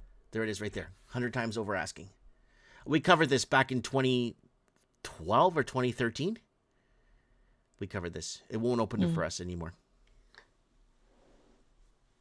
But because once people realize, wait, the Chinese paid 100 times over asking assessed value, it's all money laundering. Yep, it's all money laundering. Unreal. And now isn't that part of the whole land claim in Richmond? No, that's good. That's the line. Yeah, just take it back. Yeah, take the land, take it all. Hey, it's not even Canadian owned. Take it all. Take it. Hurry up. I'll get you a rider moving truck. Do you think that they would allow that to be taken back? I hope they would. I hope they would. All these investors are gonna say, okay, because it doesn't seem like a lot of people are arguing. I don't see it like people upset. Like that's what boggles my mind. People would be in an outrage in Europe if this happened, right? Curtis is saying on the YouTube side, he's saying Niagara on the Lake, same thing. Yeah, I was reading about it. I wasn't reporting. But Niagara on the Lake, the Chinese were buying properties 150 or 100 times over asking. Amazing. Yeah. It's all money laundering, right? Yeah. And this all ties back to my 41% in the end. Mm-hmm. No one needs to believe me now because it doesn't matter now. But I'm saying, watch. It's all gonna unfold. Yeah, someone's saying it's all our money that they use to buy our property from the normal Canadians, right? Mm-hmm. That's what somebody's saying here. But yeah, the Canadian proper is shafted. It's so shafted. And Jackie, I've tried so hard the last 15 years to wake people up on this. Jackie, you have no idea.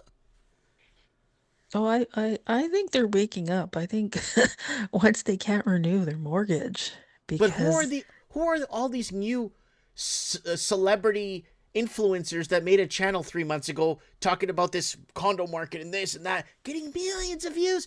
Shit, they're making 10 grand a month. Shit, I haven't made 10 grand in 15 years here. I don't know. That's weird. It's sad that the person that was warning everybody about this, if you go to the comments from 10, 15 years ago, they're just calling me fat and retarded. Are you sure they're not bots or something? No, it's real people. And then, the funny part about it is, no, this is 10, 15 years ago, Jackie. So, and the funny part about it is, there were real estate agents that were using my picture and my video and talking over it and calling me a fat retard. Like actually saying this guy's fat retarded. If you listen to this guy, you're not going to make any money. You're going to be forever bought out of the market. Mm-hmm. So, do I get an apology? Am I going to get a 50-cent check or something for 50 cents? Anything? Well, I don't think they're doing so well right now. I think the real estate's the realtors aren't making a killing right now. That's for sure. They're not selling. They're not selling in Ontario. There's properties that are just the developers giving back the deposits here. Yep. And developers are not giving back deposits. Sorry. Yeah, and some of them are keeping it. Yeah. Yeah. And but you know some what, of the Jackie? nice ones are giving it back. We covered that in 2019 where things were turning. There's videos up from 2019. I was reading them. I was watching them. I'm like, oh, governments are holding back, contractors are holding back deposits? What? That was already happening in 2019. And then they pulled the trigger on the pandemic to shut it down. Right? So someone says in 2018 they walked away. Yeah, it was around that time, 2018, 2019, where people were walking away already because it was just too damn expensive. And then they pulled the trigger on the pandemic, shut everything down, bring in 4 million people from India to try and fix the housing crisis, which temporarily worked because we saw the big melt up. And then now it's all going to hell now. Yeah. Yeah. It's I don't see people running in lineups buying things like, remember years ago people would be in lineups. Yeah. And and some of those people were paid actually to stand in line.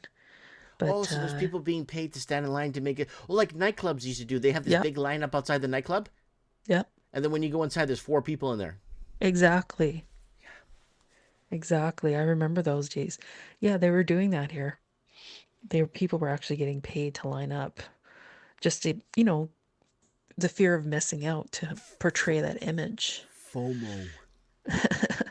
Yeah. So interesting times. That's all I got to say. Yeah. Interesting times.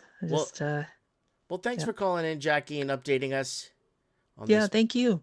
Yeah. We'll see you on the flip side. We'll call you in a couple of maybe 3 or 4 more weeks, and you could update us. And if you see anything just like the NDP store or any stories, just take point form notes of them and then come on the show and fire them off for us, okay? Sure. Alrighty. Take care. God bless. Bye. Bye. All right. Wow, we haven't heard from her in a long time. Good to hear from Jackie.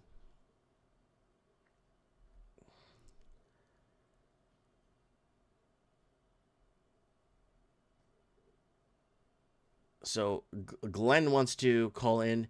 He called in a few weeks ago about let's call him. Let's give him a call. You're next, Glenn. Yeah, let's get Glenn on. Let's play some intro sign music. 1 second. Hero House. Festival anthem. Mike in the night. Transmission. Light. Neon shadows on the street. Baseline rising from beneath. Silver skyline. Hearts ignite. We awaken in my mind. Every fear just fades away when the rhythm starts to play. You don't know what's wrong, alright. You just moving right in the night. Close your eyes, don't fight the fight. Feel it lifting you higher. When the clock hits 3, you're finally free. At 3 a.m., something's moving you. Feel it breaking through, like a wave you can't undo. At 3 a.m., let the darkness shine. We've crossed the line. Oh, Mike in the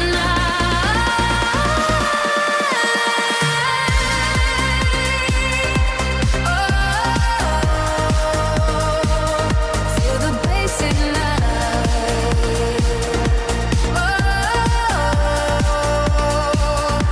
Mike in the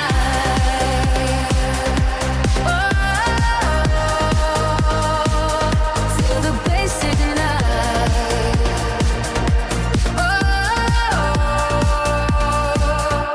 Mike in the night. There's nothing you can do. Something moving you.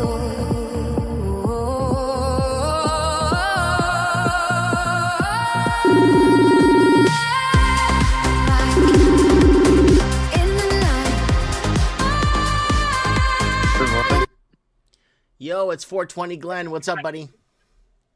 Nice. Yeah, I just managed to get one rolled just in time. I'm sitting here in the, you know where Holland Park is? Probably. I may know where it is. Yeah. Yeah, in Surrey. Got my back up against some bushes, so I'm pretty good to scope out what's coming at me in two or a couple of directions. You got to keep your eyes open in Surrey. It's no longer Canadian territory anymore. Oh no way, man! It's gone. The tipping point was a long time ago.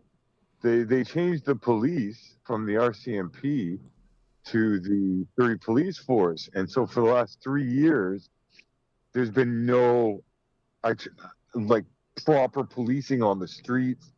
The criminal cases aren't getting filed correctly with the court because the RCMP is walking away from stuff. And the Surrey police is like a whole bunch of butterfingered newbies. I see them; they're sending out like 3, 4 multiple Are they even cars. Canadian?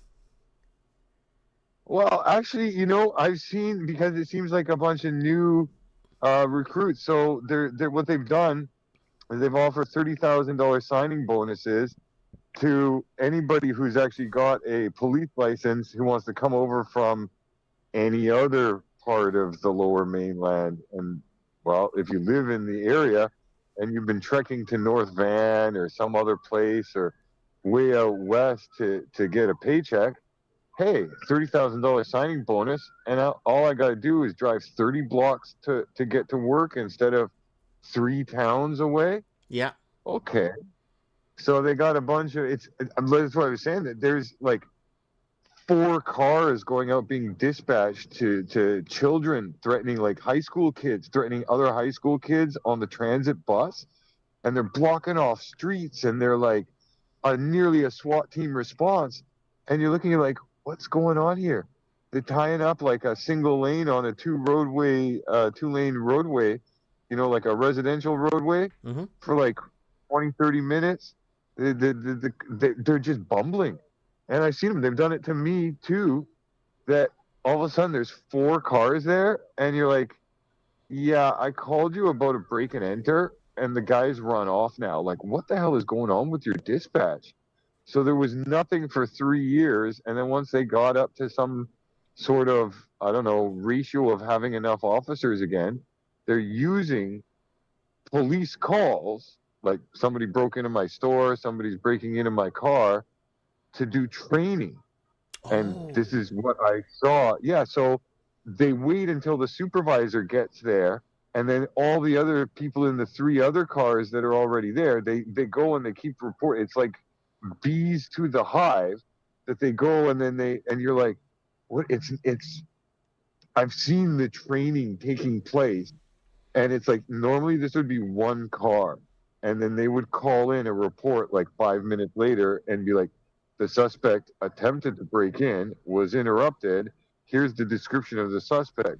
He looks like so-and-so, who is a known no-good-nick in the area, because we actually have been working here and know who the no-good-nicks are. Get this. I've called the police too many times. I'm not allowed to report crime in here because every time, well, not every time, but a lot of the time when I'm calling in, it happens to be that this person has, an ethnicity, they're just difference, and then they got more melanin in their skin, so they get the walk for breaking and entering, assault. Oh yeah, they're okay. If it's a Canadian that does it, they go to jail. Dude, I'm 5'10", 165 pounds. I've got charges of assault for assaulting a 6'6" Fijian who's easily 250, 260 pounds.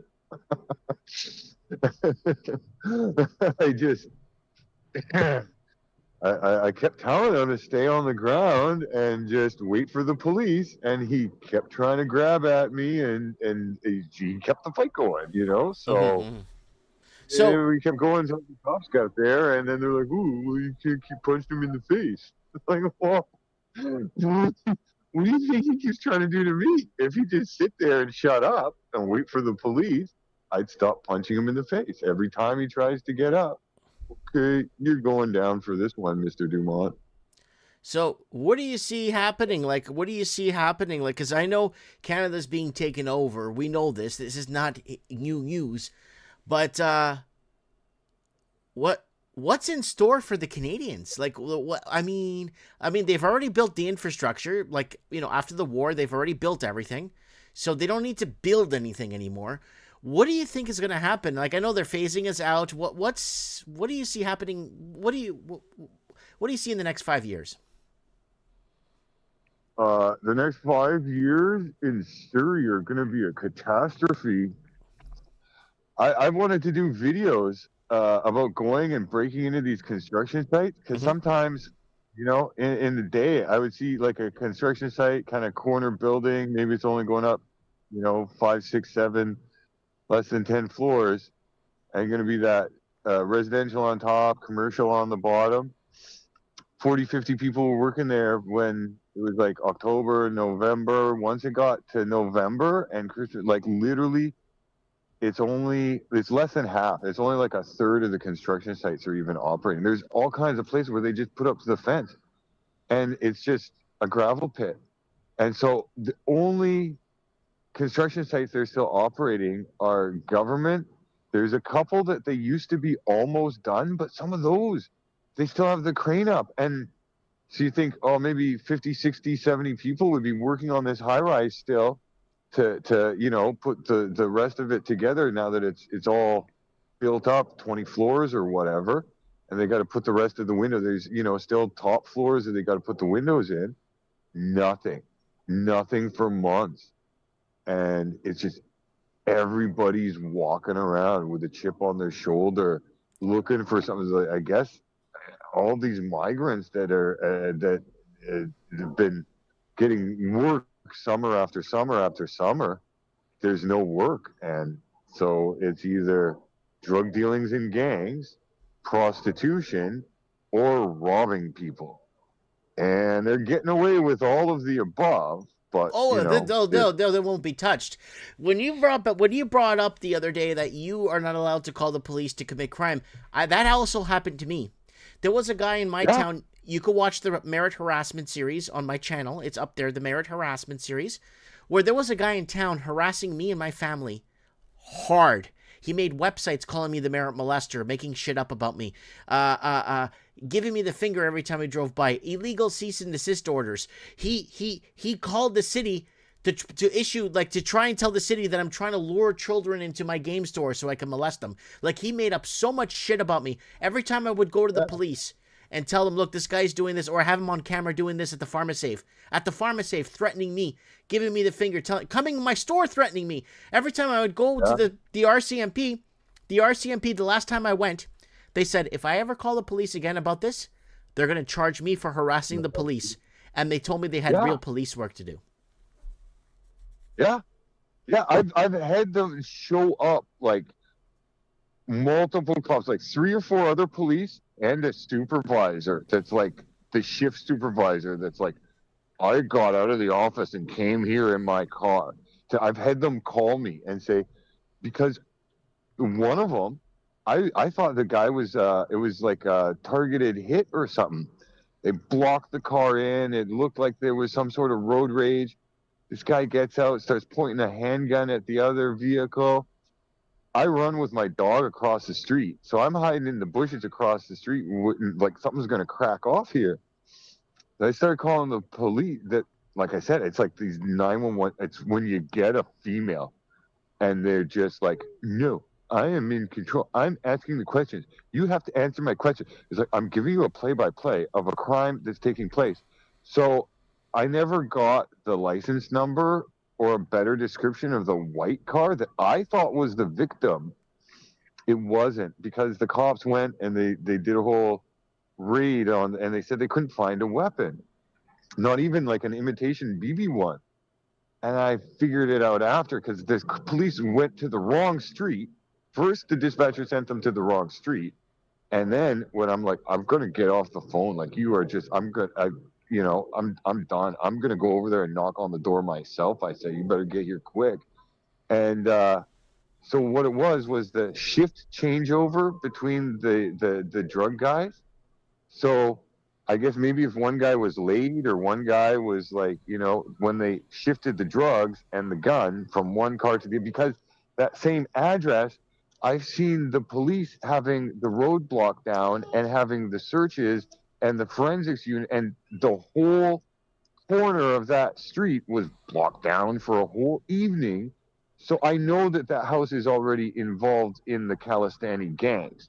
Or the maybe Kalistani it was, gang. yeah. These guys, it was maybe so the same person who's renting it. Maybe then he rented it out to somebody else when that whole scene had happened the previous summer, and yet these guys are still somehow affiliated, and they're still using that rental property for something nefarious. Now that the heat's died down, one of the guys is coming back, and it's like, yeah, you guys have a record of this, but because I don't know the date that this took place, that I witnessed with my own eyes in the previous year, whether it was 9 or 10 or however many months before, I can't relate it to the police to get them to look into things. And they're telling me that I'm completely wrong. It's like, no, if you guys had followed the white car, the pistol was passed, it was brandished, and the guys are on the same gang, so they know they're joking. It's like, oh, here, you took the drugs, but you forgot to take the 9mm that you put underneath the seat. And it was the shift change of the drug dealers going from one car to the other, or they were picking up supplies or I don't know. It was some sort of gang activity that I thought was an assault, but the guys were on the same gang because they were actually buddies, and they were just horse playing around. I don't know if it was a real firearm. Could have been a BB gun. But when you start reporting things like this to the police, and the police go to the neighbor's house or something like that, from what I told them, because they went to the wrong street first off, and I'm like, I know you got. And then afterwards, when I was thinking about it, I'm like, I have seen them. They've shut down that hole and made traffic go around. So there's some sort of, and other places in the area that I've seen. And then you're like, oh, yeah, you guys having problems with that house? I walk away and I go, oh yeah, the guy from that house, I've also seen him over there when you guys had that problem, the previous summer. But I don't know whether it was a murder investigation, whether it was drugs, what the assault, a couple's dispute, I just see that, there's like 6 or 8 or 10 cops here and a forensic investigation unit. Must be serious. So you start adding up all these little, breadcrumbs, and you're like, oh, yes, this house on this corner is, if something starts looking weird, you go the other direction from, you know what I mean? It's, Yeah, no, I understand. every street corner around here, though, they're all involved, and it's all the criminality, and criminal way. That's all it's becoming. And it's not even the Canadian people. It's the migrants that are coming in and doing this. And all right, Glenn, anything else you want to add? Yeah, you know what? My latest story is I went twice to 2 different offices. Each time took hours to not get renewed ID. I knew I had enough of old expired ID and a birth certificate and stuff to get Canadian. They wouldn't serve me in Surrey. I got treated differently. I literally 2 different locations, an hour and a half or however much longer later, they're like, get out or we're going to call the cops. No, that's the way it is. And every time when I was there, I was seeing people hand over just pieces of paper, not an ID card, not a passport, nothing with a picture, just a piece of paper. Mm-hmm. And then act all like super happy, like, oof, yay, like they're on the Price is Right, maybe 80%. Mm-hmm. When they get their ID and they get their thing that says they're going to get their ID, the people who are doing the people laundering for the human trafficking are the ICBC, the driver's office. I went to, because it took so long, I had to go to another government office to get ID verified and get printouts and get this. So I'm like, I have enough now from whatever that they stopped me. Because of time, and I just I went to the office in Vancouver in an hour and 40 minutes less with the idea I had, and I didn't even have to bring out any of the new stuff that I had acquired so that I knew that I could get the ID.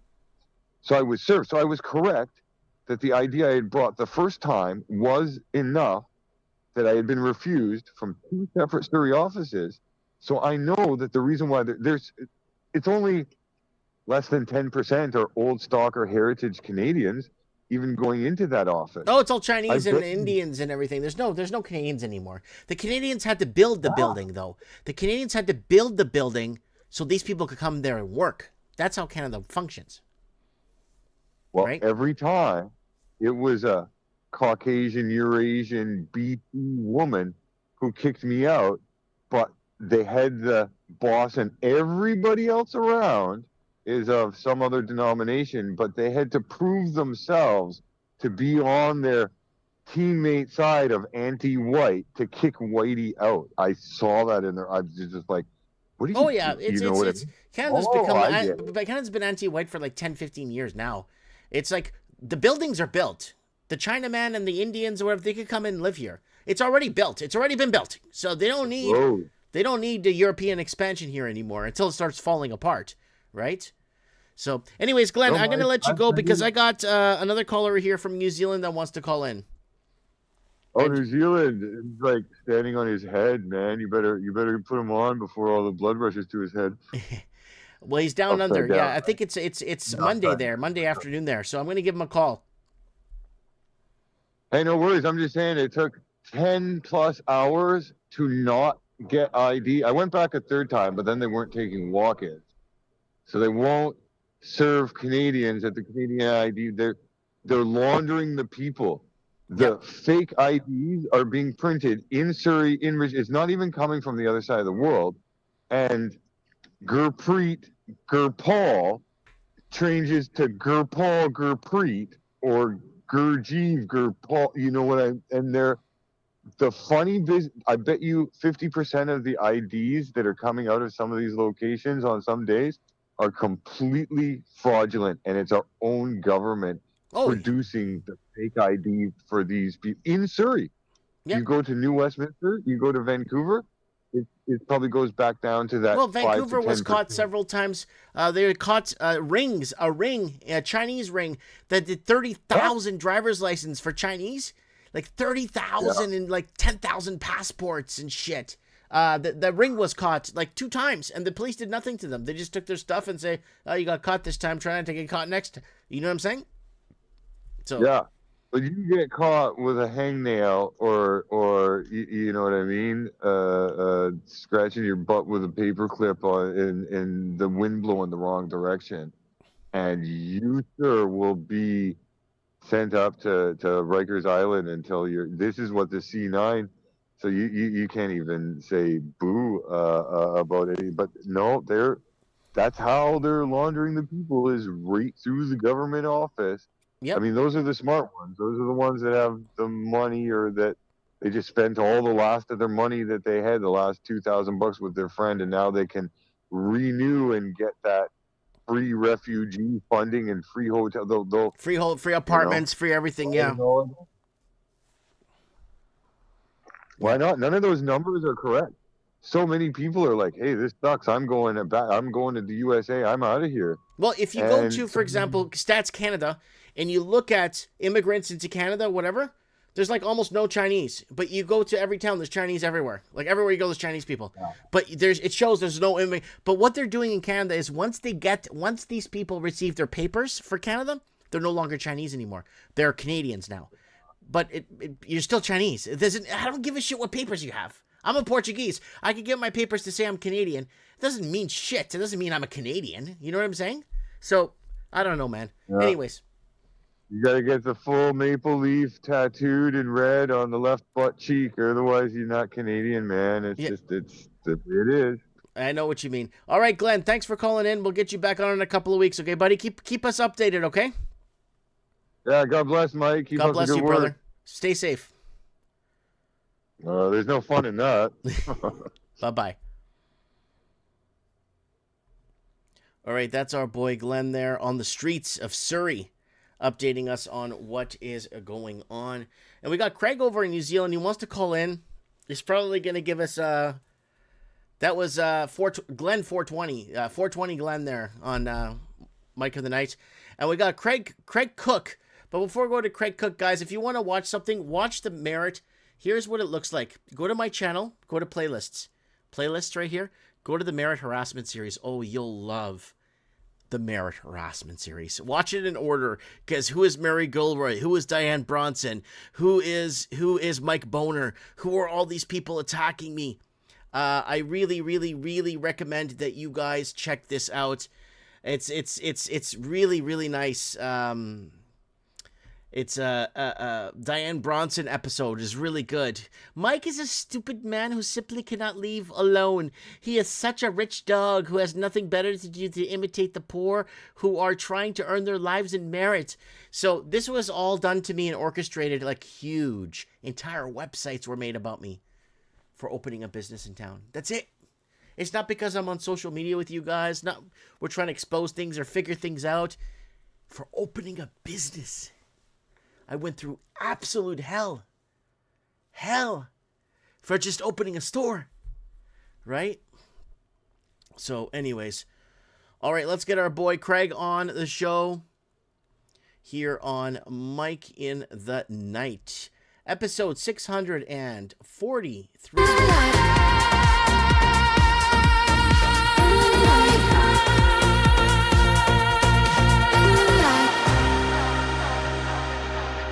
3 a.m. feel the rise. Hands up high, no disguise. Lights are flashing, bodies sway. Truth is rising anyway. In the silence, in the fight, we come alive. Am I again alive? From the cities to the coast, from the voices they fear most. When the people reunite, we are one. Am I again alive?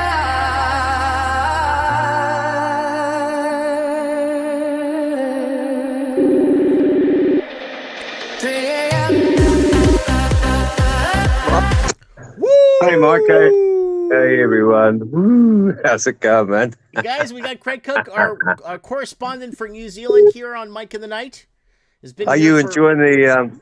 Oh, hey, by the way, that merit harassment thing, that was a good series you did there.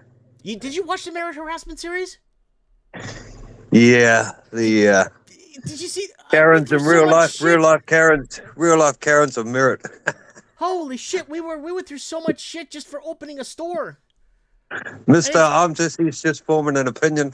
Yeah, it's just one family too. It's one family doing this to us. It's just attacking God us. almighty. Buddy, Give nobody you the shops in my bird, eh? store because of it. Nobody locally shops and supports me because of this.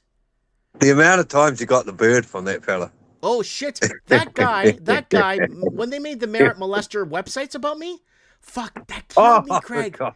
That killed me. No one came to my store. I know. He just can't help him. Karens, mate. Karens are all over the world. Holy shit. So, breaking news from New Zealand: gas is over $3.50, pushing up to $4 a litre. Diesel is over $3. Wait, say that again. Okay, so you're in New Zealand. Now, your So last gas- refinery, the last time I checked, your last refinery Yeah. closed in, like 4 years ago. Your last refinery in New Yeah, Zealand. good on the lefties. Good on the lefties, and I wanted Because to they want to go virtual green signal and they to want the to sell world. houses to Chinese people, and they want to go green and become more of a real estate, like Canada and Australia and all the other countries, right? Yeah. Yeah. You know, they want, good old horse face there. Hey, everyone, look at us. Look how great we are. Look how green we are. So let's close our refineries, because Craig, you know this, I know this, we all know this. Any country can get oil in if they want. You know that. Do you All they know have to that do we've is actually... they could get any oil they sorry. want. They could refine that oil in country, and your gas will be. So, what is your gas going for right now in New Zealand? Oh, hang on. Before we get to that, we actually have gas fields and oil fields here. No, but you don't have the refineries to take the oil and make it into Oh, gas. no. Calm down. You get bright ideas. Next thing you want to have hope. No, it's settle down. So gas is running about $3.50 looking at $4, $3.50 for your car. Diesel was around $3.30, but works out to be about $3.60 or 70 a litre. A litre, not a gallon, for the American viewers. So that's, what's that, Mike? About $12, $13? $9.75 a gallon. No, it's four. It's four, isn't it? It's 4 litres in a gallon, I think. A 3.2 or something. A U.S. gallon. Yeah. So it's like it's about there you $9.75 go. a gallon. Woo! Woo! The social cohesion is like your last caller there. We're getting a lot more violent crime and things are really starting to fall apart. No one's buying houses, but so that's all. Well, the New Zealand proper, like we've been making videos for the last 10 years saying, don't buy anything, it's a trap. If you buy anything, it's a trap. Oh my God, there's people down here, and I do have some other breaking news for you, but we'll stick with this for now. There's people down here who are not 15 minutes from this room I rent, which, by the way, I'm quite happy I don't have a mortgage these days, who have, from the peak in 2021, down 30%. Ooh. Now, 30% doesn't sound like much, but we're talking $350,000, $400,000, $500,000. Well, $300,000 in New Zealand is a piece of cake. Everything in New Zealand is like $1 million, $2 million bucks for a piece of crap. Yeah, no, between 350 and 400,000, and parts of Auckland and parts of Wellington, in the red. They're all in the red. Yeah. So they bought the house for 1.5, and now it's only worth 1.1. And of course, no one's buying anything, and the interest rates are just where they should be. Well, they have to hedge against inflation, or you can't afford to buy food. Yeah. Oh, well, what do you mean? Inflation's only 8%. That's the biggest joke. Hey, guys, we printed 40% more money, but inflation's at 8%. What? Yeah, we printed 40% more money. Inflation's running at 8%. Here's the official number, because I said so. I've got a suit and tie on.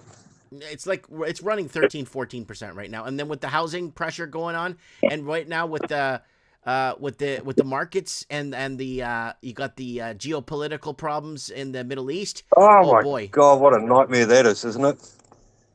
Yeah. Now here's the breaking news. Here's the big one. So they, you know, when they had the jabby thing. Yeah. And everyone was talking about. Do you remember our great leader said? You're talking I'm about the Jacinta sports. Ardern. Yeah. I The got great a leader cease and said. desist order that I can't mention her name online back in Yeah. 2020. Horsey face Yeah. said that I am the source of truth. So don't believe anything you see online or YouTube or we are the source of truth. Believe us. Right out of George Orwell, 1984. Now it's come out this week that I guess the Minister for the COVID response got a official report saying that teenagers who got the second jab were had an increased rate of heart disease. Yeah. We covered this. Yeah. Remember that cardiologist we had on from Australia that came on the show in 2021 talking about that and the vaccines?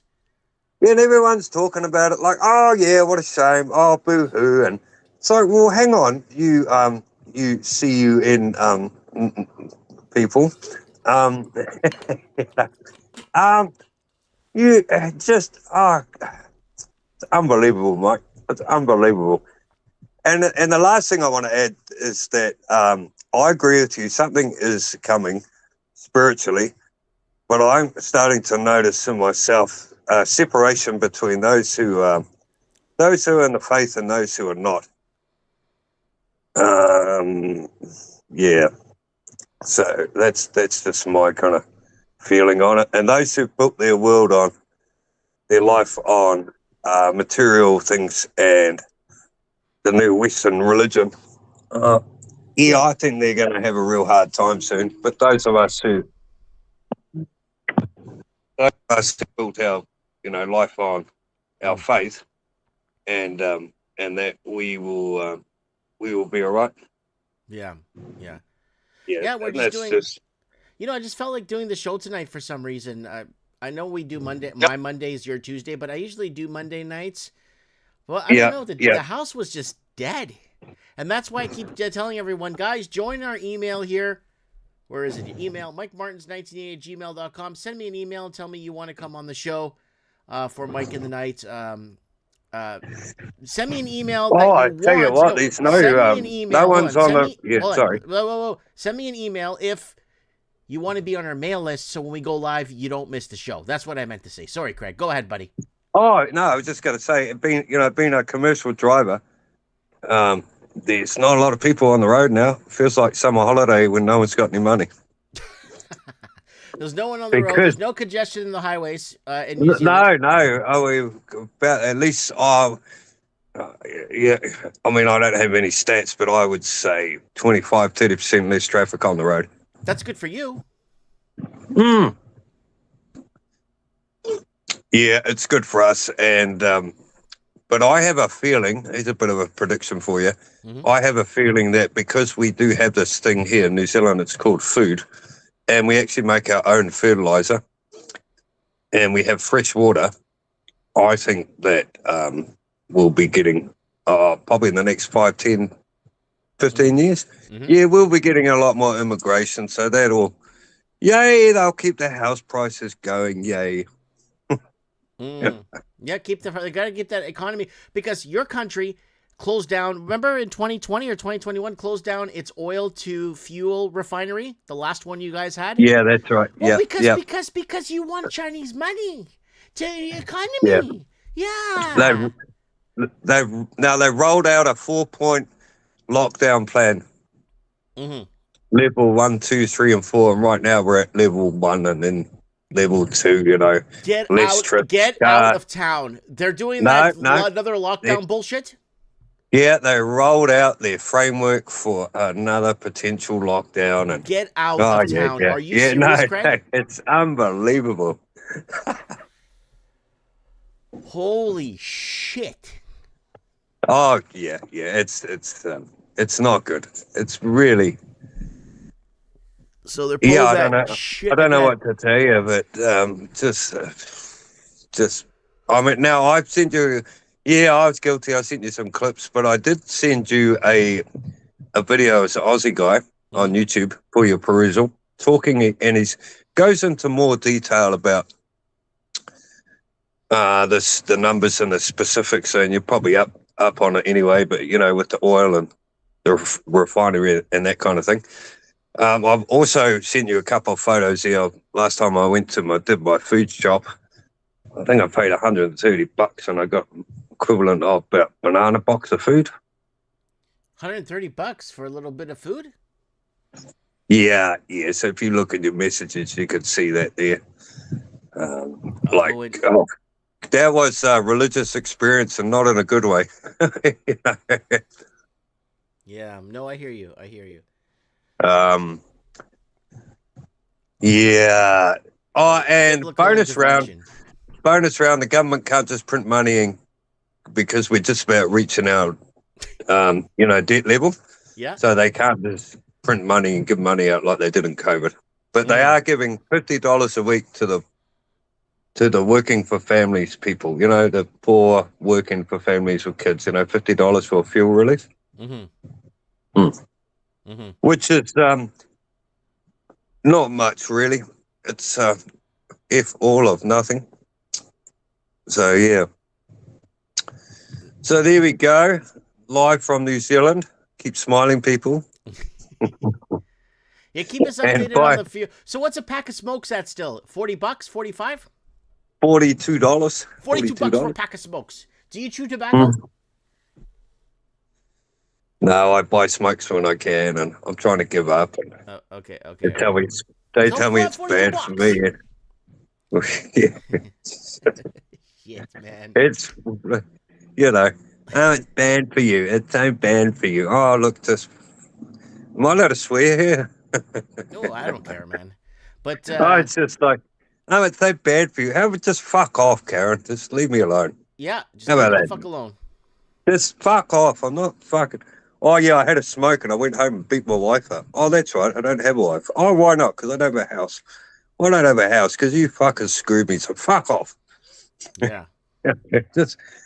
Just fuck off. You know, oh, man, you're going to die. Oh, man, you're going to kill you. We're all Yeah. gonna die, Craig. You know that. Yeah, I know that. You know, it's just no. So that's the latest from New Zealand. We are rapidly going backwards at a fast rate of knots. Yeah, it's very, very harsh. Oh, but it's global too, and I mean, now I had some. I want to leave you with this. So just put this out there. Now I was talking to our mate Jerry there, and I come up with some good ones every now and then.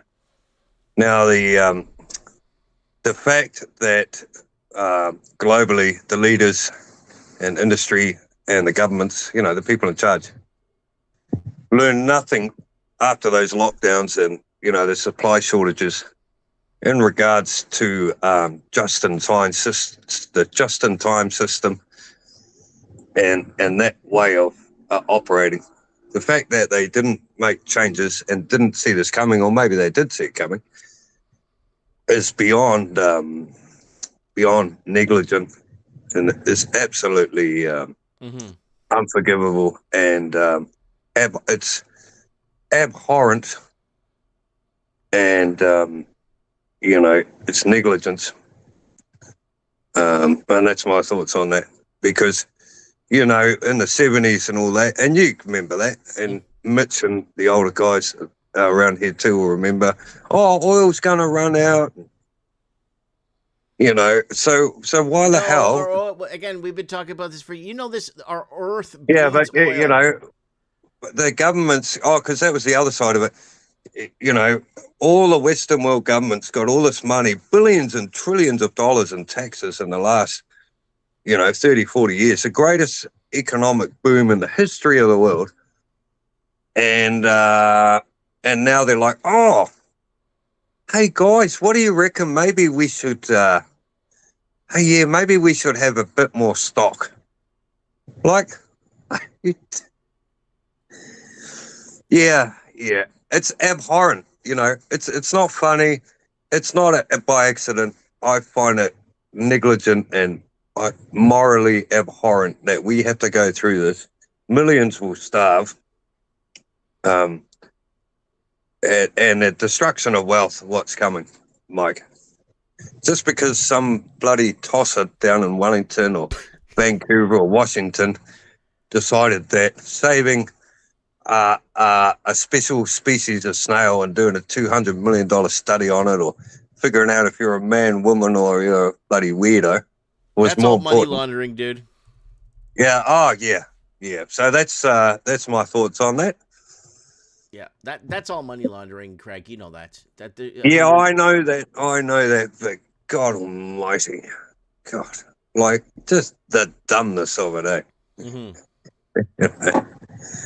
Yeah, it's like, look, it's like if you, you know, you do your food shop and then you run out of food, and then you got no money. You say, oh, maybe we should have bought some more. Yeah. Well, how the fuck is that helping you now? Well, you're a fucking moron. Maybe shoulda, woulda, coulda. Have a cry, baby. And you know, and like in everything and always in the history of the world, who pays for it? The little people. Yep, it's always Who's us that gonna pay in the end. It's the little guys, Yep. right?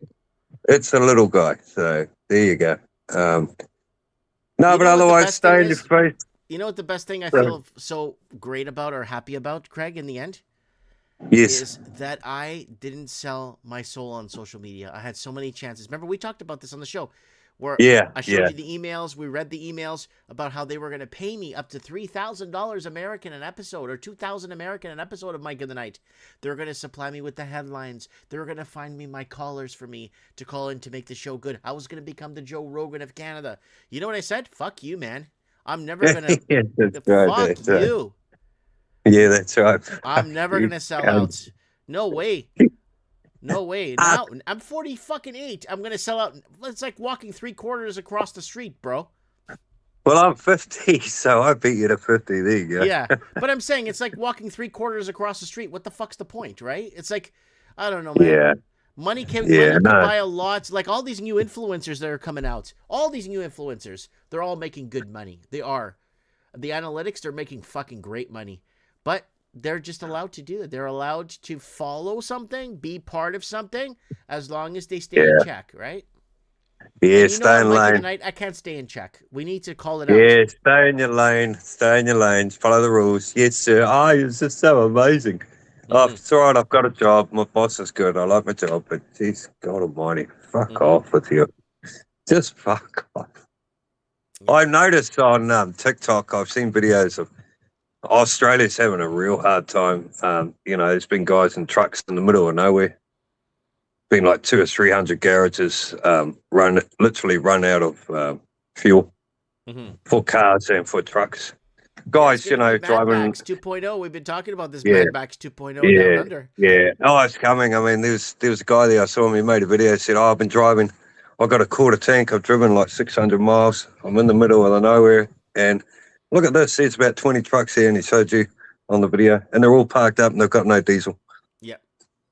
It's all artificially done because Australia could put 4 or 5 refineries in that country, and they can make diesel 40, 50 cents a liter if they really wanted to. They could. Oh no, and they could employ 10, 20,000 people in the process too.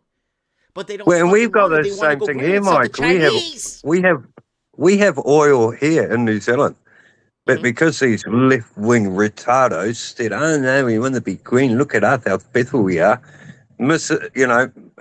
Little old New Zealand doesn't even put out 0.1% of pollution. Just what are you doing, you fucking retard? God.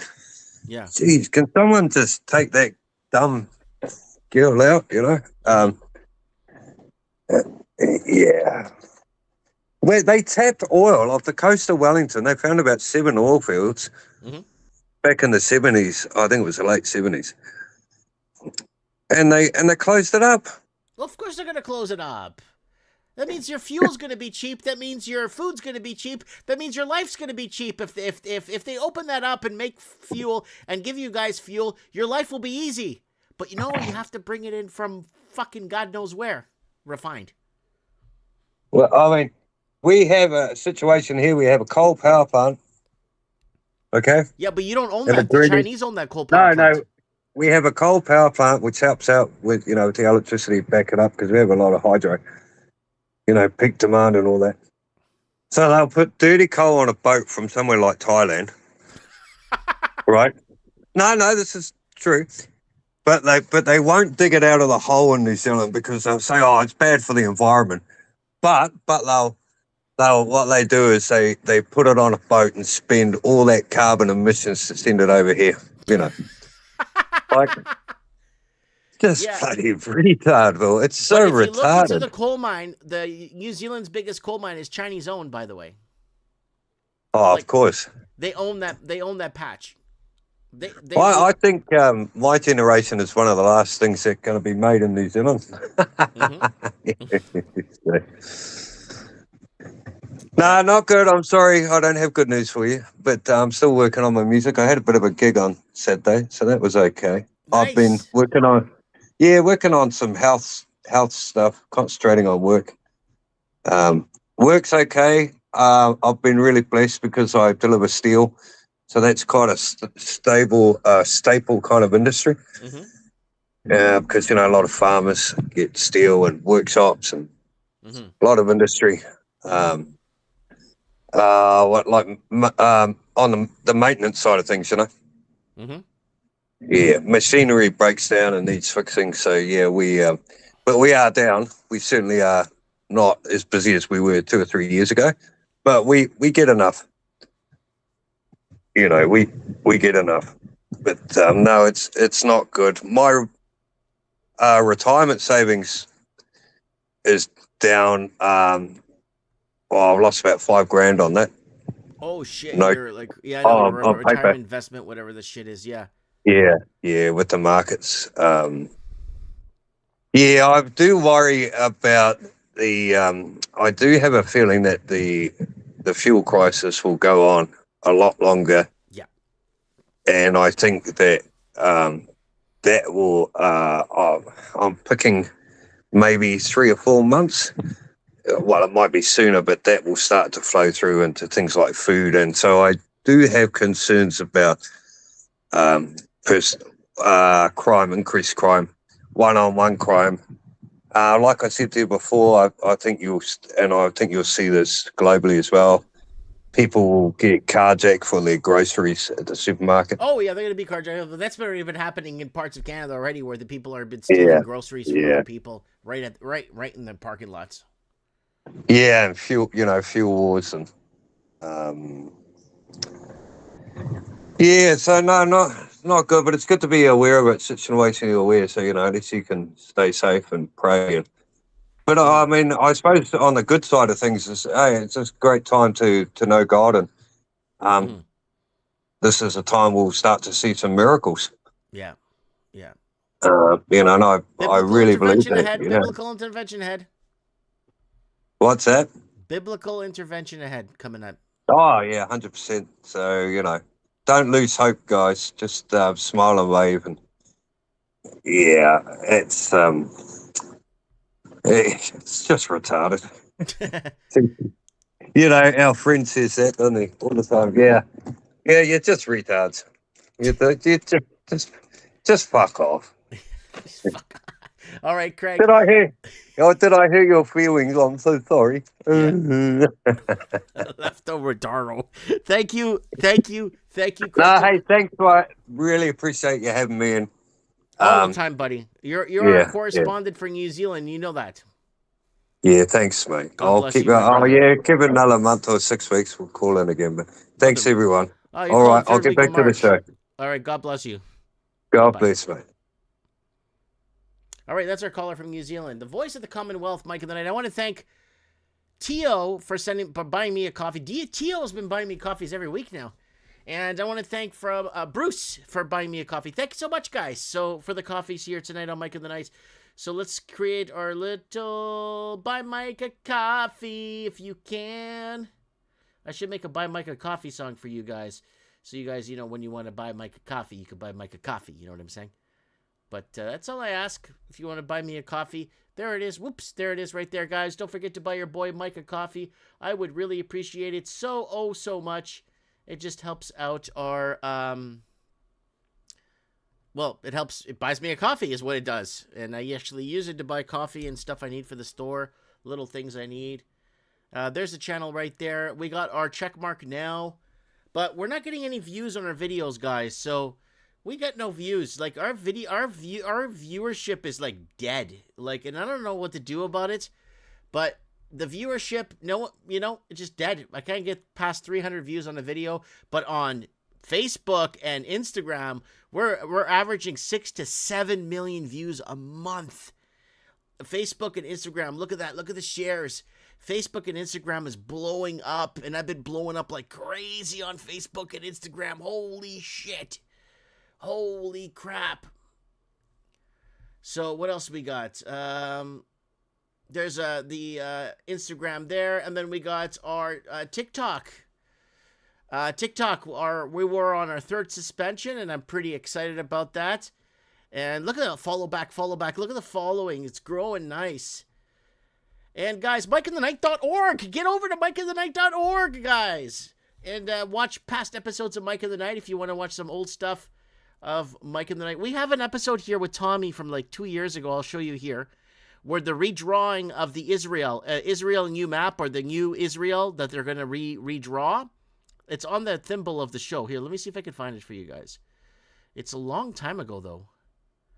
See if I can find the Israel redrawing map thing. It's over here. That some Chinaman went on Tucker Carlson talking about that, talking about the redrawing of Israel. And we had it on an episode of Mike. It was like, I don't know if it was 2 or 3 years. I can't remember. A year or 2, 3 years ago, we had Ralph, what's his name? Hitting Stacks Tommy come on and give us that prediction, right? So all this stuff that you're seeing on social media blowing up, it's all bullshit. It's already been talked about. Heck, the Bible talks about this shit. All right, guys, if you want to buy Mike in the Night merch, pretty cool stuff if you guys want. Pretty cool mugs, t-shirts, pretty cool stuff. I sell on average 2 things a year. So if you want to be my 2 customers and buy a Mike of the Night sticker, Mike of the Night, or identify as a conspiracy theorist, my pronouns are told you so. That's a really good one. So if you guys want to check out Mike of the Night, Merit Stalker's got a mug too. There it is, Diane Bronson on there. So if you guys want to support Mike of the Nights, and there's a die cut sticker there, what it looks like, it's pretty cool. I would really, really, really, really appreciate your guys' support here. Very much. Yeah. So we got God Sent Promo said, my mortgage went up one large. $1,000 went up. And videos are up from 5, 8, 7, 8, 3, 2, 1 years ago. Don't buy anything. It's a trap. They're going to get you on the property tax. Videos are up. But now people are making videos today and making the big bucks. They're making the big bucks today. Telling you what you already know. And the people that were warning you about this, they called us fat. Fatso. Yeah. Mortgage went up one large. God Sent Promo. You better call into the show. You better tell us what the hell is going on here. RC Lemero, thanks for the super chats today, but I wasn't ignoring you, buddy. I saw you. RC Lemero, YouTube is a leftist group. They prevent anyone from telling the truth. No, they allow people to go out with controlled information distribution. Remember, guys? CID? Controlled information distribution. They're allowed for the information to come out at a certain time. So it has to be the right person. The bringer of truth is going to come out. Not me. I'm not allowed to tell you guys what's happening. I'm telling you guys what's happening. No one listens. No one cares because I'm not Tucker Carlson or I'm not Joe Rogan. Or I'm not a real person. The real people get that, right? And then I get these fucking people email me all the time. Oh, we want to work with you. We want to promote our product and this and that. And all these other influencers are doing well with our product. I'm like, get the fuck out of here. Fuck off. Influencers. Influencers get paid to be here. I don't get paid to be here. I'm here to hang out with you guys and talk. Get the fuck out of here, influencers. You fucking influencers. They put all these names of these people. I don't know these fucking people. I check up on 3 or 4 people. Fucking guy's made a channel 2 months ago and now he's making 10 grand a month. Fuck off, man. Yeah, so we got Matthew. It says, Mike on Facebook, usual. How you doing, Matthew? I haven't heard from you in fucking 2 years, man. Matthew's our Australia correspondent. I haven't heard from him in a while. I hope he's doing well. So, I hope he's doing well. We haven't heard from him in like 2 years.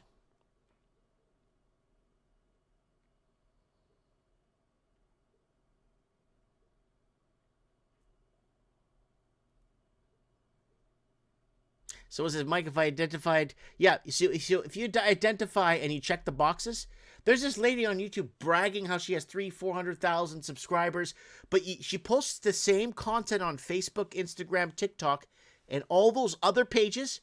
She can't even get fucking 100 subscribers or 100 followers. And she has 250,000, 500,000 on YouTube. It's because she's checking the right boxes. When you check the right boxes, you go to the top.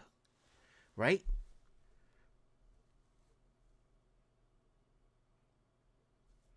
Yeah, Craig was a good call. Yeah, we got Sandy for Freedom there.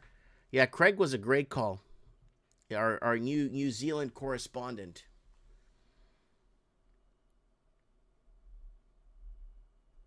Yeah. Yeah. All right. Let's see who we got out there.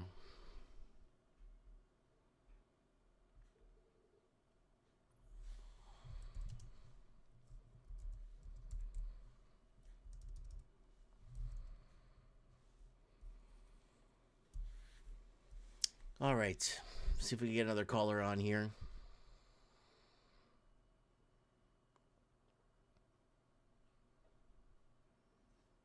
See who's here. Guys, join the email list, please. MikeMartins19@gmail.com, so you get an email from me. That's my personal email when we go live, because sometimes we do shows randomly on random times. I try to stick on Monday nights. I really try to stick to Monday nights. But sometimes it'll be an odd Sunday like this where I'll just do a show. and then skip the Monday, spend it with the family, you know? Mike, what's your take on Merit Water? Again, they're gonna get us anyway, regardless. They're gonna do this. They're gonna get us on digital meters on everything. It's just time. They're gonna do it. They're gonna do it on everything, and they're just gonna get us. They're gonna get us on every front, right? Like, we shouldn't be paying for water, to be honest with you. I mean, our taxes are the amount we pay in taxes, how much we've paid in taxes already. Right?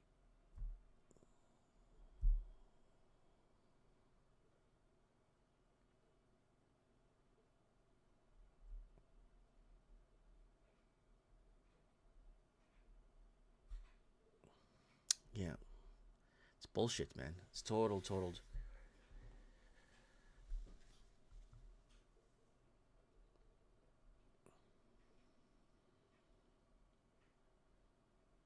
All right.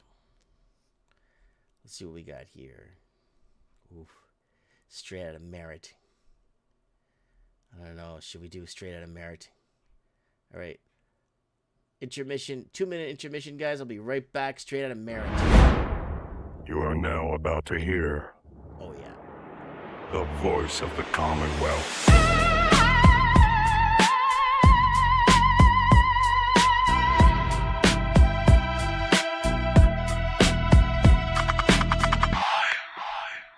You are now about to hear the voice of the Commonwealth.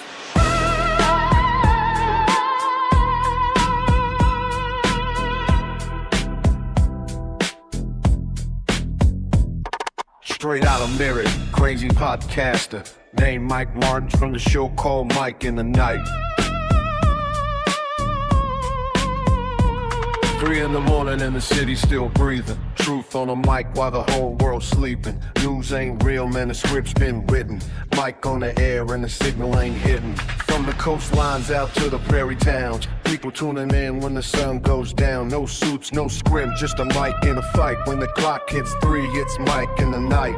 They try to mute it, try to shut it tight, but the truth keeps running through the wires at night. Street level talk, no polished promotion, just the raw voice of the Commonwealth spoken. Mike in the Night. Hear the broadcast roar, truth on the line like never before. 3 a.m. and the system's in sight, voice of the Commonwealth. Mike in the Night. Mike in the Night. Cutting through the smoke, no safe lies, every word gets spoke.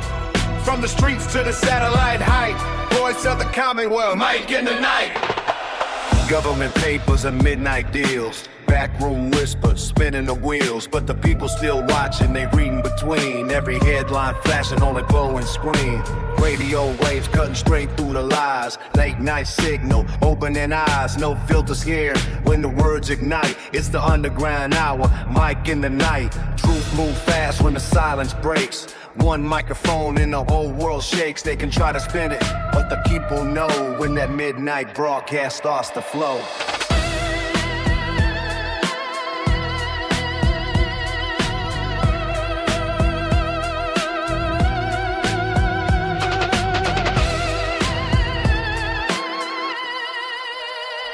Mike in the Night. Hear the broadcast roar, truth on the line like never before. 3 a.m. and the system's in sight, voice of the Commonwealth. Mike in the Night. Across cities, across borders, across the dark hours of the world. Across the dark hours of the world, the signal travels, the voice of the Commonwealth. No permission slips, no scripted scene, just a midnight voice on a frequency. From You're tuned into Mike in the Night. Thank you, Hubert. Hubert. I'm thinking Portuguese here. Hubert. Thank you, Hubert, for the coffee. All right. What else we got here? What can we talk about tonight? What will we grind in the night away with Mike in the Night? We still got a little bit here. We got Earth Sign is saying Sweden looking better and better. Okay. We got Essentially, we are all screwed. It doesn't matter what country you live in. Yeah, that's kind of, Barbara Carlson. Yeah, I think you are. Yeah, I think you are right. It doesn't really matter where you are. Something's going to get affected. But, what else we got here? How's she go, Mike in the Night? Thanks for the show. FYI, you're not fat. It's a dad bod. Yeah, I'm a 48-year-old man now, guys. So I'm trying to keep. It's really hard to maintain, man. It was like, oh no, not to maintain. It's really hard to, But some Legion members, my mom knows, can't even afford food or their electric bill. Yeah, of course, especially if they fought in wars. Yeah, they're going to offer them maid. They got maid coming to a hospital near you, right? Sometimes I'll go and help by going to the food bank to deliver seniors food. Well, thank you so much, God Sent Promo, for doing that. Thank you very much for doing that. That's good, man. That's really, really good. Someone staying still a young man, Mike. I don't know about that, guys. No. I've lived already 68 or 70% of my life. And I've accepted it. It's fine. You accept it through life. It's fine. I don't. So CMOS has lots of iodine. Yeah, it depends on it. Because don't take too much iodine because you get a bad case of diarrhea, right?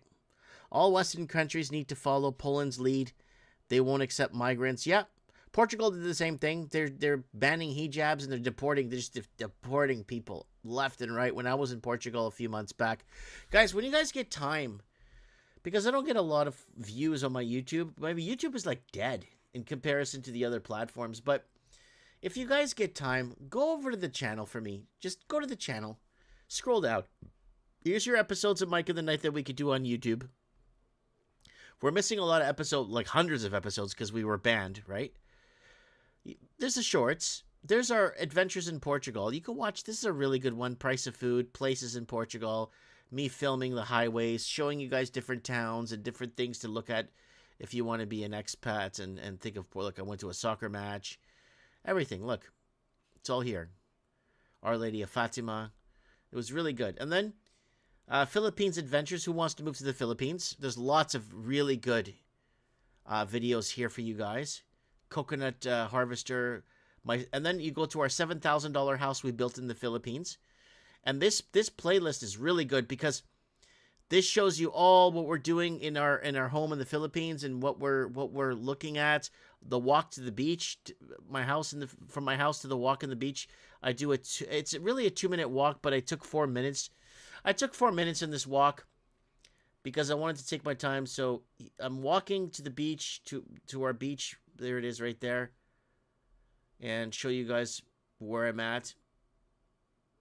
It's like Survivor, the TV show. Like there's what's his name? Was that Kevin? I think that was Kevin, the dog there, Kevin. Was that Kevin? I can't remember. But yeah, that's the beach by my house that I walk to. I don't want to be on the coast. I don't want beach property. So being inland is safer. You can always walk to the beach. The beach is right there. We're on the beach. We were on the beach the whole time. Right? So there it is right there. So you go there and see what we got going on. And then we did a really good video here I really enjoy very much. Is here. Come on. I don't know why YouTube's loading so slow. Our island hopping video right here. We went island hopping, and this was a lot of fun too. Like if you're looking to go on an adventure, so we have a boat apparently. I didn't even know we had a boat, but we had a boat, and we went to islands. We went to islands all over the place, all over the Philippines. There's a snake over there. And we went island hopping. We went from island to island to island to island to island to island. And it was so good. We went snorkeling. And then we found this weird island. Look at this. A weird island with this concrete pillars built. We don't even know what they're for. It looks like they were building a pier of some sorts. And this island. Let me see if we have it on the boat when we're arriving on boat. so you could see it when we arrive here. Let me see if you could see it when we arrive. So, yeah, that was really weird, but just random islands we were going on. Next trip to the Philippines, I'm going to go, if I don't go this year, I'm going to go next year for 2 months. And I'm going to stay on, I'm going to do some camping on islands and stuff, like uncharted islands. And I got to make sure that the tide doesn't wash the island off overnight. So I'm going to find something. I'm going to find something to spend a couple of nights on, start doing some bushfires, kind of learning the way of the land, fishing, lots of fishing. We have our fishing videos too. I think I'm going to do that, guys. I think I'm going to do that.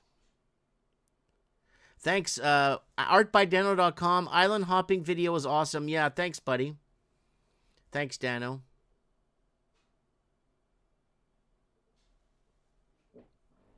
Yeah. Someone's saying, why aren't you living there? Well, we're set up here too, right? But we're going to be set up there. So like I told you guys, next year, I'll do 2 months. After I'm 53, 54, and the kids are teenagers, then I'll start doing like 3 months a year. And then when the kids are like 19, 20, I'll be doing 6 months. No. When 6 months. And then when the kids are married and stuff, I'll just go spend the rest of my life in the Philippines in that house. I'll go die at that house. My dream is to die in that house. So, yeah. But that's eventually, right? But, yeah. Yeah, when the kids are out of school, yep. Yeah, it's so good to be with you guys here tonight, man. It's really good. You know, the effort pays off to be with you guys. The effort, the time that's put into this, lots of time is put into this, and it's worth it to be here with you guys. I really love you guys a lot. B Bangor is saying Thailand and the Philippines are incredible. Yeah, I've been to Thailand. I've been to, was it Vietnam? I've been to Taiwan. I've been to Philippines, right? So I've been to some places in Asia. Yeah, if they do lockdowns, no one will go anywhere. Yeah, I know, it's all bullshit. Bullshit. They're all fucking liars is what they are. Fucking liars.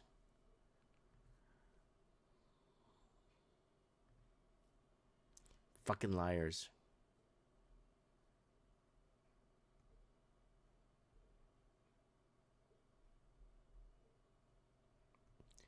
Someone's sending me so many reels here.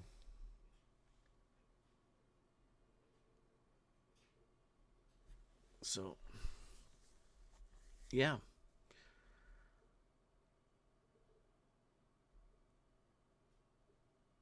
Yeah, this is a great live tonight. Thank you, Wallio Beef Hooked. You know what? Stay tuned for tomorrow. I might do a Monday night show still. I don't know. Yeah, full country restriction. Can't even leave your country. I could see it coming. You know what? I believe you, man. I believe you, man. Totally believe you, man. And it reminds me of that time when we were really hectic. We were really kind of heavy about that. I'll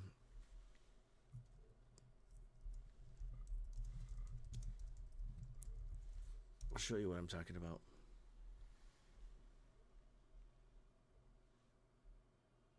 Right here. I remember this video too. Right here. China bank wars may lead to hot war. Repo skyrockets. They need to pull the trigger on a pandemic. That was 6 years, 11 months ago. I knew this was coming. All the videos are here. Pull the trigger on a pandemic. People have had enough. The world civil unrest. We're back to 2019 protests. No, that wasn't the one I wanted. There it is. Mike in the Night 228. They will pull the trigger on a pandemic. Worldwide riots. Look at the world, guys, in 2019. Look at all the callers calling into Mike in the Night. Look at the world. It was completely getting destroyed. And we kept saying they're going to have to pull the trigger on the pandemic. They're going to have to shut this shit down. Everywhere was there was like 89 countries protesting in 2019. No confidence in government. No confidence in government. Look at this. Mike of the Night 2019. When was this? October 19, 2019. And we told you guys, they're going to pull the trigger on a pandemic. Look at this, folks. The problem is with all these new influencers that are coming out, they don't have a history like us. Not even close. Just trying to find, maybe they took the video down. They always take down videos for me all the time. Man, they took down a video 2 weeks ago. Oh, this one right here. I love this. I love this video. This is our 2017 live stream we did. And it was, hold on a second. April 29, 2017. Agenda 2020 is coming. Digital currency, CCP, money laundering, pandemic. Where is that? Hold on. The Great Divide. Now, we talked about Maslow's hierarchy of needs a few, all anti their surfaces than they did in the last, I don't know, 30, 40 years. If anything, we're going to global cooling. So, no, 2010 video? I think it's down here. Humanity, right? So, yeah, I'm not going to get into the argument. Someone in the comments is saying population issues. You have population issues, Mike.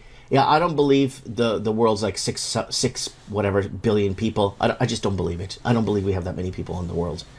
So they're ramping up the numbers so we could see that we are a problem and they need to get rid of us, right? So, anyways, okay, let's see sustainability. Fix the world thing they're trying to talk about. I was reading it in a PDF, right? Right? So, and I think I see it more as a whole depopulation thing, right? I could see them forcing us on taking a vaccine or something that's going to depopulate us. I could see them... Right the fuck there. There it is. Watch this. PDF, right? Right? So... And I think I see it more as a whole depopulation thing, right? I could see them forcing us on taking a vaccine or something that's going to depopulate us. I could see them doing all kinds of stuff in the future and basically destroying humanity, right? So, yeah, I'm not going to get into the argument. Someone... oh, yeah. Oh, shit. So many videos. Watch this one. Hold on. There's more. There's so many of them. The miracles are coming. Jesus is removing the sons of perdition and their work. Lord Jesus, bring you all desires, the hearts, desires of your hearts. Amen. Amen. Amen to that. Where was that other one? Hold on a sec. Where is it? Right here. Right here. 2018, Mike of the Night, hot war ahead. They always go to bed early. If that's even possible. I know it's really late where he is. And yellow vesting is moving. There's no confidence in government. I believe in 2019 we are going to have a lot of problems worldwide. I honestly think we are going to have major issues worldwide because there's just no confidence in governments. And especially with the economic system that they've put us through and this economic thing, or this huge economic downturn the world's going towards, this huge economic collapse that we are facing because people have quite frankly over-leveraged. Now, this is my opinion. I believe wholeheartedly that Justin Trudeau will remain in power as long as he can. Macron, same thing. They'll fix elections in... Macron's still fucking there. To keep themselves in. The whole world, the whole of Canada and France could vote for the opposition, and Macron and Trudeau will still get in. Like we were saying a few shows, everyone... This is before they called the snap election, too, in Canada, and I knew that Trudeau was going to win. That's going to vote for a conservative, please wear blue. So... You see a sea of pool shirts all over the place. You see all the people showing up in blue shirts. But then They go to the ballot box, and then the Liberals won. It's like, who the hell voted for the Liberal? You know, so that's why they try to keep your vote a secret, so that if everybody knew who voted for who, guess what? Guess what? You will know who actually won the election. I believe Trudeau and Macron will stay into power as long as humanly possible as they can. All right. Oh, okay. Victoria, what's up? Victory. And we got Sullivan here from Louisville. Thanks for joining us. And we're already almost at 100 people watching us live. This is fantastic, folks. Happy New Year. And if you're in a time zone east of me, it is already the New Year. And a Happy New Year to Jillian. Thank you, Jillian. Okay, so where was I? Yeah, so Justin Trudeau and Macron, I could see them being, like, entrenched as emperors of their countries. I see Justin Trudeau being, like, never, ever leaving his position. He's a selected puppet. Nobody wants him, but he will stay. And he will stay into the years to come. And he will basically entrench Canada into, like with the immigration, the bringing in the hundreds of thousands of Chinese immigrants we've been covering, and laundering money into Canada. It's going to destroy us. We're finished. And then when inflation kicks in, and they have to raise interest rates, we've been warning you about these interest rates. So let's keep going here real quick. And so UN Pact in Canada, and that is there. And this right here is a very, very important. That's when Trudeau signed the UN Migration Pact to open borders to let migrants into Canada. And we told you that the year Canada died was 2018, December 2018, when they signed the UN Migration Pact, right? Bailouts and money that's going to be coming into the average citizen. Universal basic income. Yes, sorry about that. Somebody in the comments. The other is, payment systems coming our way. And UBI, Mike, universal basic income. So they're going to go to a hot war, okay? Or if they have to, they're going to pull the trigger on a mass pandemic. Because they're going to have to shut this down. We're going into 2019. We're in 2019 in a couple of hours put us in. And I even went as far as saying they're going to go to a hot war. Okay? Or if they have to, they're going to pull the trigger on a mass pandemic. Because they're going to have to shut this down. We're going into 2019. We're in 2019 in a couple of hours where I am. And we all already, the world is in protest. And we've been telling you guys the world will be going into protest full force. So, there it is, folks. We've been warning you guys for years and years and years. And that's why we can't be found. That's why we are a hidden gem in the world. Yeah, anyways, I'm wrapping into my third hour, guys. Hey, thanks, everybody, for being here tonight, being part of the channel, liking and subscribing and supporting us any way possible. I really, really, really, really appreciate it very much. And, yeah, guys, I thank you for everything. And, all right, let's get some send-off music here from Mike of the Night. I want to play my other one here. I like this one. Send-off music, Mike of the Night. We played the country one tonight for you guys. That was the intro song. So...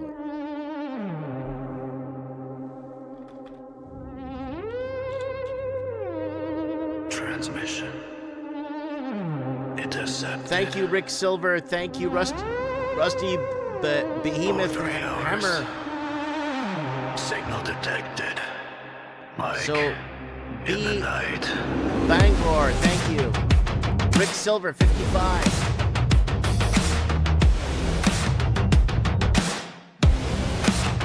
It's 3 a.m. Glendamont, thank you. Satellites watching below. Red lights blinking on every street. Truth buried 6 feet deep. Paper signed in quiet rooms. Deals made under crescent moons. Digital chains you never see. But something in you wants to break free. They say it's safe. They say it's fine. But why's that camera watching mine? Clock hits free. The veil gets there. You feel the static on your skin.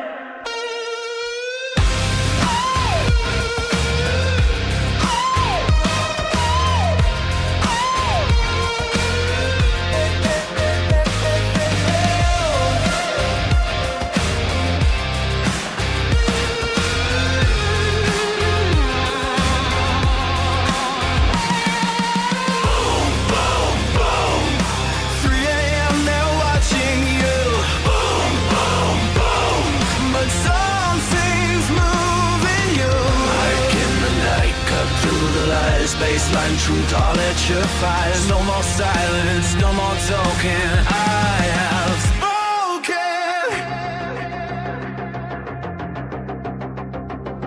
Bank accounts tracked every swipe. Take the mind from every Mike Martin's here signing up for episode 643 of Mike in the Night. Take care, and if you can't take care, stay safe. I have spoken. steady hands, but in the dark the people wake. Feel the system start to shake. Eyes up, wake up, speak up, stand up. They fear the ones who see